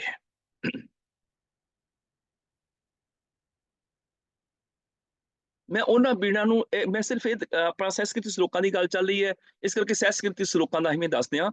ਜਿਵੇਂ ਉਸ ਸਮੇਂ ਮਹਿਲਾ ਪਹਿਲਾ ਦਾ ਇੱਕ ਸਰੋਕ ਦੇ ਕੇ ਕਰਤਾਰਪੁਰੀ ਬੀੜ ਤੇ ਦਮਦਮੀ ਬੀੜ ਨੂੰ ਆਧਾਰ ਜਦੋਂ ਬਣਾਇਆ ਸੀਗਾ, ਜਦੋਂ ਉਦੋਂ ਬੀੜਾਂ ਛਾਪੀਆਂ ਗਈਆਂ ਸੀਗੀਆਂ, ਤੇ ਉਦੋਂ ਇੱਕ ਓਂਕਾਰ ਇੱਥੇ ਹੱਥ ਲਿਖਤ ਬੀੜਾਂ ਵਿੱਚ ਦਰਜ ਸੀ। ਉਹਨਾਂ ਨੇ ਇਦਾਂ ਹੀ ਇਹਨੂੰ ਪ੍ਰਿੰਟ ਵਿੱਚ ਰੱਖਿਆ ਸੀਗਾ, ਸਿਰਫ ਇੱਕ ਓਂਕਾਰ। ਇਸ ਤਰ੍ਹਾਂ ਹੀ ਬਕਾਇਦਾ ਫੁੱਟ ਨੋਟ ਦਿੱਤਾ ਗਿਆ ਕਿ ਸ਼੍ਰੀ ਕਰਤਾਰਪੁਰ ਵਾਲੀ ਬੀੜ ਵਿੱਚ ਇਸ ਸ਼ਲੋਕ ਦੇ ਪਹਿਲਾਂ ਇੱਕ ਓਂਕਾਰ ਦਿੱਤਾ ਗਿਆ ਹੈ। ਬਕਾਇਦਾ ਨੋਟ ਵੀ ਦਿੱਤਾ ਗਿਆ, ਕਿਉਂਕਿ ਸ਼ਲੋਕ ਆਸਾ ਕੀ ਵਾਰ ਦੇ ਵਿੱਚ ਵੀ ਆਏ ਹੋਏ ਸਨ, ਤੇ ਬਕਾਇਦਾ ਇੱਥੇ ਦਿੱਤਾ ਹੈ ਵੀ ਕਿਹੜੇ ਕਿਹੜੇ ਪੰਨੇ ਦੇ ਉੱਪਰ ਸ਼ਲੋਕ ਆਏ ਹੋਏ ਨੇ। ਜਿਵੇਂ ਇਹ ਸ਼ਲੋਕ ਜਿਹੜਾ ਹੈ ਆਸਾ ਦੀ ਵਾਰ 'ਚ 469, ਤੇ ਅੱਗੇ ਫਿਰ ਮਹਿਲਾ ਦੂਜਾ ਦਾ ਸ਼ਲੋਕ 469 ਦੇ ਵਿੱਚ, ਵਗੈਰਾ ਵਗੈਰਾ। ਇਸੇ ਤਰ੍ਹਾਂ ਹੀ ਜਿਹੜੀ ਬੀੜ ਛਾਪੀ ਸੀ ਉਹਦੇ ਵਿੱਚ ਵੀ ਇੱਕ ਓਂਕਾਰ ਇਦਾਂ ਹੀ ਛਾਪਿਆ ਗਿਆ ਸੀ। ਦੂਜਾ, ਤੀਜਾ, ਚੌਥਾ ਜਿਹੜਾ ਸ਼ਲੋਕ ਬਾਅਦ ਵਿੱਚ। ਇਹ ਕਿੱਥੋਂ ਆਈ ਜੀ? ਇਹ ਹੁਣ ਕਰਤਾਰਪੁਰੀ ਬੀੜ ਤੇ ਦਮਦਮੀ ਬੀੜ ਜਿਹੜੀ ਮੂਲ ਸੀ ਬੀੜਾਂ ਸਾਡੀਆਂ, ਜਿਹੜੀ ਗੁਰੂ ਅਰਜਨ ਦੇਵ ਪਾਤਸ਼ਾਹ ਨੇ ਲਿਖਾਈ ਸੀ ਕਰਤਾਰਪੁਰੀ ਬੀੜ, ਗੁਰੂ ਗੋਬਿੰਦ ਸਿੰਘ ਪਾਤਸ਼ਾਹ ਨੇ ਲਿਖਾਈ ਸੀ ਦਮਦਮੀ ਬੀੜ, ਇਹ ਉਹਦੇ ਵਿੱਚੋਂ ਆਏ ਨੇ ਜੀ। ਇਹ ਆਹ ਦੇਖੋ ਜੀ ਅੱਗੇ। ਹੁਣ ਪਹਿਲਾਂ ਤਾਂ ਆਪਾਂ ਇਹਨੂੰ ਦੇਖ ਲਈਏ। ਸੋਕ ਸਹਿਸਕ੍ਰਿਤੀ ਮਹਿਲ ਪਹਿਲਾ, ਇਸ ਸਿਰਲੇਖ ਵਿੱਚ 4 ਸ਼ਲੋਕ ਲਿਖੇ ਹੋਏ ਹਨ। ਇਹ ਸਾਰੇ ਪਿੱਛੇ 12 ਵਿੱਚ ਆ ਚੁੱਕੇ ਹਨ, ਔਰ ਸਿਰਫ ਪਹਿਲਾ ਮਹਿਲਾ ਪਹਿਲਾ ਦਾ ਹੈ, ਬਾਕੀ 3 ਸ਼ਲੋਕ ਮਹਿਲਾ ਦੂਜਾ ਦੇ ਦੱਸੇ ਗਏ ਹਨ। ਜਿਵੇਂ ਬੀੜ ਨੰਬਰ ਆ ਸਾਰੇ ਬੀੜ ਦਿੱਤੇ ਨੇ 27/57, 42/264, ਤੇ ਆ ਜਿਹੜੀ ਸੰਮਤ ਦੇ ਦਿੱਤੇ ਹੋਏ ਨੇ ਇਹਨਾਂ ਦੇ ਵਿੱਚ 541/70, 7 ਤੇ 9 ਦੇ ਵਿੱਚ 27/47, ਵਗੈਰਾ ਵਗੈਰਾ ਸਾਰੀਆਂ ਦਿੱਤੀਆਂ ਹੋਈਆਂ ਨੇ। ਇਹ ਸਾਰੇ ਕੋਈ ਵੀ ਪੜ੍ਹਨਾ ਚਾਹਵੇ ਤੇ ਜਿਹੜੀ ਪਾਠ ਭੇਦ ਪੋਥੀ ਹੈਗੀ ਹੈ ਉਹਦੇ ਵਿੱਚੋਂ ਅਸੀਂ ਦੇਖ ਸਕਦੇ ਹਾਂ। ਪਾਠ ਭੇਦ ਸੂਚੀ ਸੰਥਾ ਸੈਂਚੇ ਦੀ ਸ਼੍ਰੋਮਣੀ ਕਮੇਟੀ ਵੱਲੋਂ ਛਪੀ ਸੀ ਅਵਲੀ, ਉਹਦੇ ਵਿੱਚ ਸਾਰਾ ਦਿੱਤਾ ਹੋਇਆ ਹੈ। ਹਾਂਜੀ, ਇਹ ਸਾਰਾ ਕੁਝ ਪੜ੍ਹਿਆ ਜਾ ਸਕਦਾ ਹੈ। ਜਿਵੇਂ ਇੱਥੇ ਵੀ ਦਿੱਤਾ ਹੋਇਆ ਹੈ ਕਿ ਇਹ ਸ਼ਲੋਕ ਆਸਾ ਦੀ ਵਾਰ 'ਚ 14ਵੀਂ ਪੌੜੀ ਦੂਜਾ ਨਾਲ ਹੈ, ਦੇਖੋ ਇਸ ਤਰ੍ਹਾਂ। ਤੇ ਇਦਾਂ ਹੀ ਅੱਗੇ ਵੀ ਦਿੱਤਾ ਹੋਇਆ ਹੈ ਕਿ ਇਹ ਸ਼ਲੋਕ ਮਹਿਲਾ ਦੂਜਾ ਦੇ ਸਿਰਲੇਖ ਹੇਠ ਦਰਜ ਹੈਗਾ ਹੈ ਮਾਝ ਕੀ ਵਾਰ ਦੇ ਵਿੱਚ, ਜਾਂ ਇਸ ਤਰ੍ਹਾਂ। ਤੇ ਇਸੇ ਤਰ੍ਹਾਂ ਹੀ ਥੱਲੇ ਵੀ ਦਿੱਤਾ ਹੋਇਆ ਸੀ ਇੱਕ। ਖੈਰ ਹੁਣ ਮੈਂ ਤੁਹਾਨੂੰ ਉਹ ਬੀੜਾਂ ਵੀ ਦਿਖਾ ਦਿੰਦਾ। ਆ ਹੈਗੀਆਂ ਬੀੜਾਂ ਜੀ ਉਹ ਵਾਲੀਆਂ, ਜਿਹਦੇ ਵਿੱਚ ਪਹਿਲਾਂ ਪੂਰਾ ਮੰਗਲ ਦੇ ਕੇ ਸ਼ਲੋਕ ਮਹਿਲਾ ਪਹਿਲਾ, ਪੜ ਪੁਸਤਕ ਸਤਿਆ ਬਾਦਨ। ਉਸ ਤੋਂ ਬਾਅਦ ਫਿਰ ਇੱਕ ਓਂਕਾਰ ਲਿਖਿਆ ਹੋਇਆ ਹੈ, ਨਿਫਲੰਗ ਤਸ ਜਨਮस्य ਜਾਵਤ ਬ੍ਰਹਮਣਾ ਬਿੰਦਤੇ। ਇਹ ਸਾਡੇ ਕੋਲ ਪੀੜ ਉਪਲਬਧ ਹੈਗੀ ਹੈ। ਉਸ ਤੋਂ ਅੱਗੇ ਇੱਕ ਆ ਪੀੜ ਹੈ, ਪੂਰਾ ਮੰਗਲ ਦੇ ਕੇ ਸ਼ਲੋਕ ਸਹਿਸਕ੍ਰਿਤੀ ਮਹਿਲਾ ਪਹਿਲਾ, ਪੜ ਪੁਸਤਕ ਸੰਧਿਆ ਬਾਦੰ, ਸਿਲ ਪੂਜ ਸਬਕੁਲ ਸਮਾਦੰ, ਕਰਨ ਤੋਂ ਬਾਅਦ ਬਿਨ ਸਤਿਗੁਰੂ ਬਾਟ ਨਾ ਪਾਵੈ। ਉਸ ਤੋਂ ਬਾਅਦ ਇੱਕ ਓਂਕਾਰ ਦਿੱਤਾ ਹੋਇਆ ਵੈ, ਨਿਫਲੰਗ ਤਸ ਜਨਮस्य। 4 ਹਾਂਜੀ। ਉਸ ਤੋਂ ਬਾਅਦ ਅੱਗੇ ਹਾਂਜੀ ਆ ਹੈਗੇ ਜੀ ਪੀੜਾਂ, ਜਿਹੜੀਆਂ ਦੋ ਦਮਦਮਾ ਸਾਹਿਬ ਵਾਲੀ ਤੇ ਕਰਤਾਰਪੁਰ ਸਾਹਿਬ ਵਾਲੀ ਪੀੜ, ਤੇ ਉਹਨਾਂ ਦੇ ਵਿੱਚੋਂ ਇਹ ਪਾਠ ਲਏ ਹੋਏ। ਖੈਰ ਹੁਣ ਇਹ ਮਹਿਲਾ ਦੂਜਾ ਹੈ ਕਿ ਪਹਿਲਾ ਹੈ, ਕਿਉਂਕਿ ਆਸਾ ਦੇ ਵਾਰ ਦੇ ਸ਼ਲੋਕਾਂ 'ਚ ਮਹਿਲਾ ਦੂਜਾ ਆਉਂਦਾ ਵੈ, ਸਹਿਸਕ੍ਰਿਤ ਸ਼ਲੋਕਾਂ 'ਚ ਮਹਿਲਾ ਪਹਿਲੇ ਦੇ ਵਿੱਚ ਛਪਿਆ ਹੋਇਆ ਹੈ। ਇਹ ਪਹਿਲੇ ਦੇ ਸ਼ਲੋਕ ਨੇ ਕਿ ਦੂਜੇ ਦੇ ਸ਼ਲੋਕ ਨੇ, ਇਹ ਪੰਥਕ ਵਿਦਵਾਨਾਂ ਨੇ ਫੈਸਲਾ ਕਰਨਾ ਹੈ। ਇਹ ਫੈਸਲਾ ਜਿਹੜਾ ਹੈ ਉਹ ਅਸੀਂ ਨਹੀਂ ਕਰਨਾ, ਅਸੀਂ ਤੁਸੀਂ ਕਰਨ ਵਾਲੇ ਨਹੀਂ ਆ। ਹਾਂ, ਅਸੀਂ ਤੁਸੀਂ ਆਪਣੇ ਵਿਚਾਰ ਰੱਖ ਸਕਦੇ ਹੈਗੇ ਆ। ਪੰਥਕ ਵਿਦਵਾਨ ਜਿਹੜੇ ਇਹਨਾਂ ਚੀਜ਼ਾਂ ਨੂੰ ਸਮਝਦੇ ਨੇ, ਉਹ ਫੈਸਲਾ ਕਰਨ, ਉਹ ਕਿਸੇ ਨਤੀਜੇ ਤੇ ਆਣ ਵੀ ਇਹ ਅਸਲ ਦੇ ਵਿੱਚ ਕਿਹੜਾ ਜਿਹੜਾ ਉਹ ਮਹਿਲਾ ਉਹ ਠੀਕ ਰਹੇਗਾ। ਉਹ ਫਿਰ ਪੰਥਕ ਵਿਦਵਾਨ ਮਿਲ ਕੇ ਫੈਸਲਾ ਕਰ ਸਕਦੇ ਨੇ।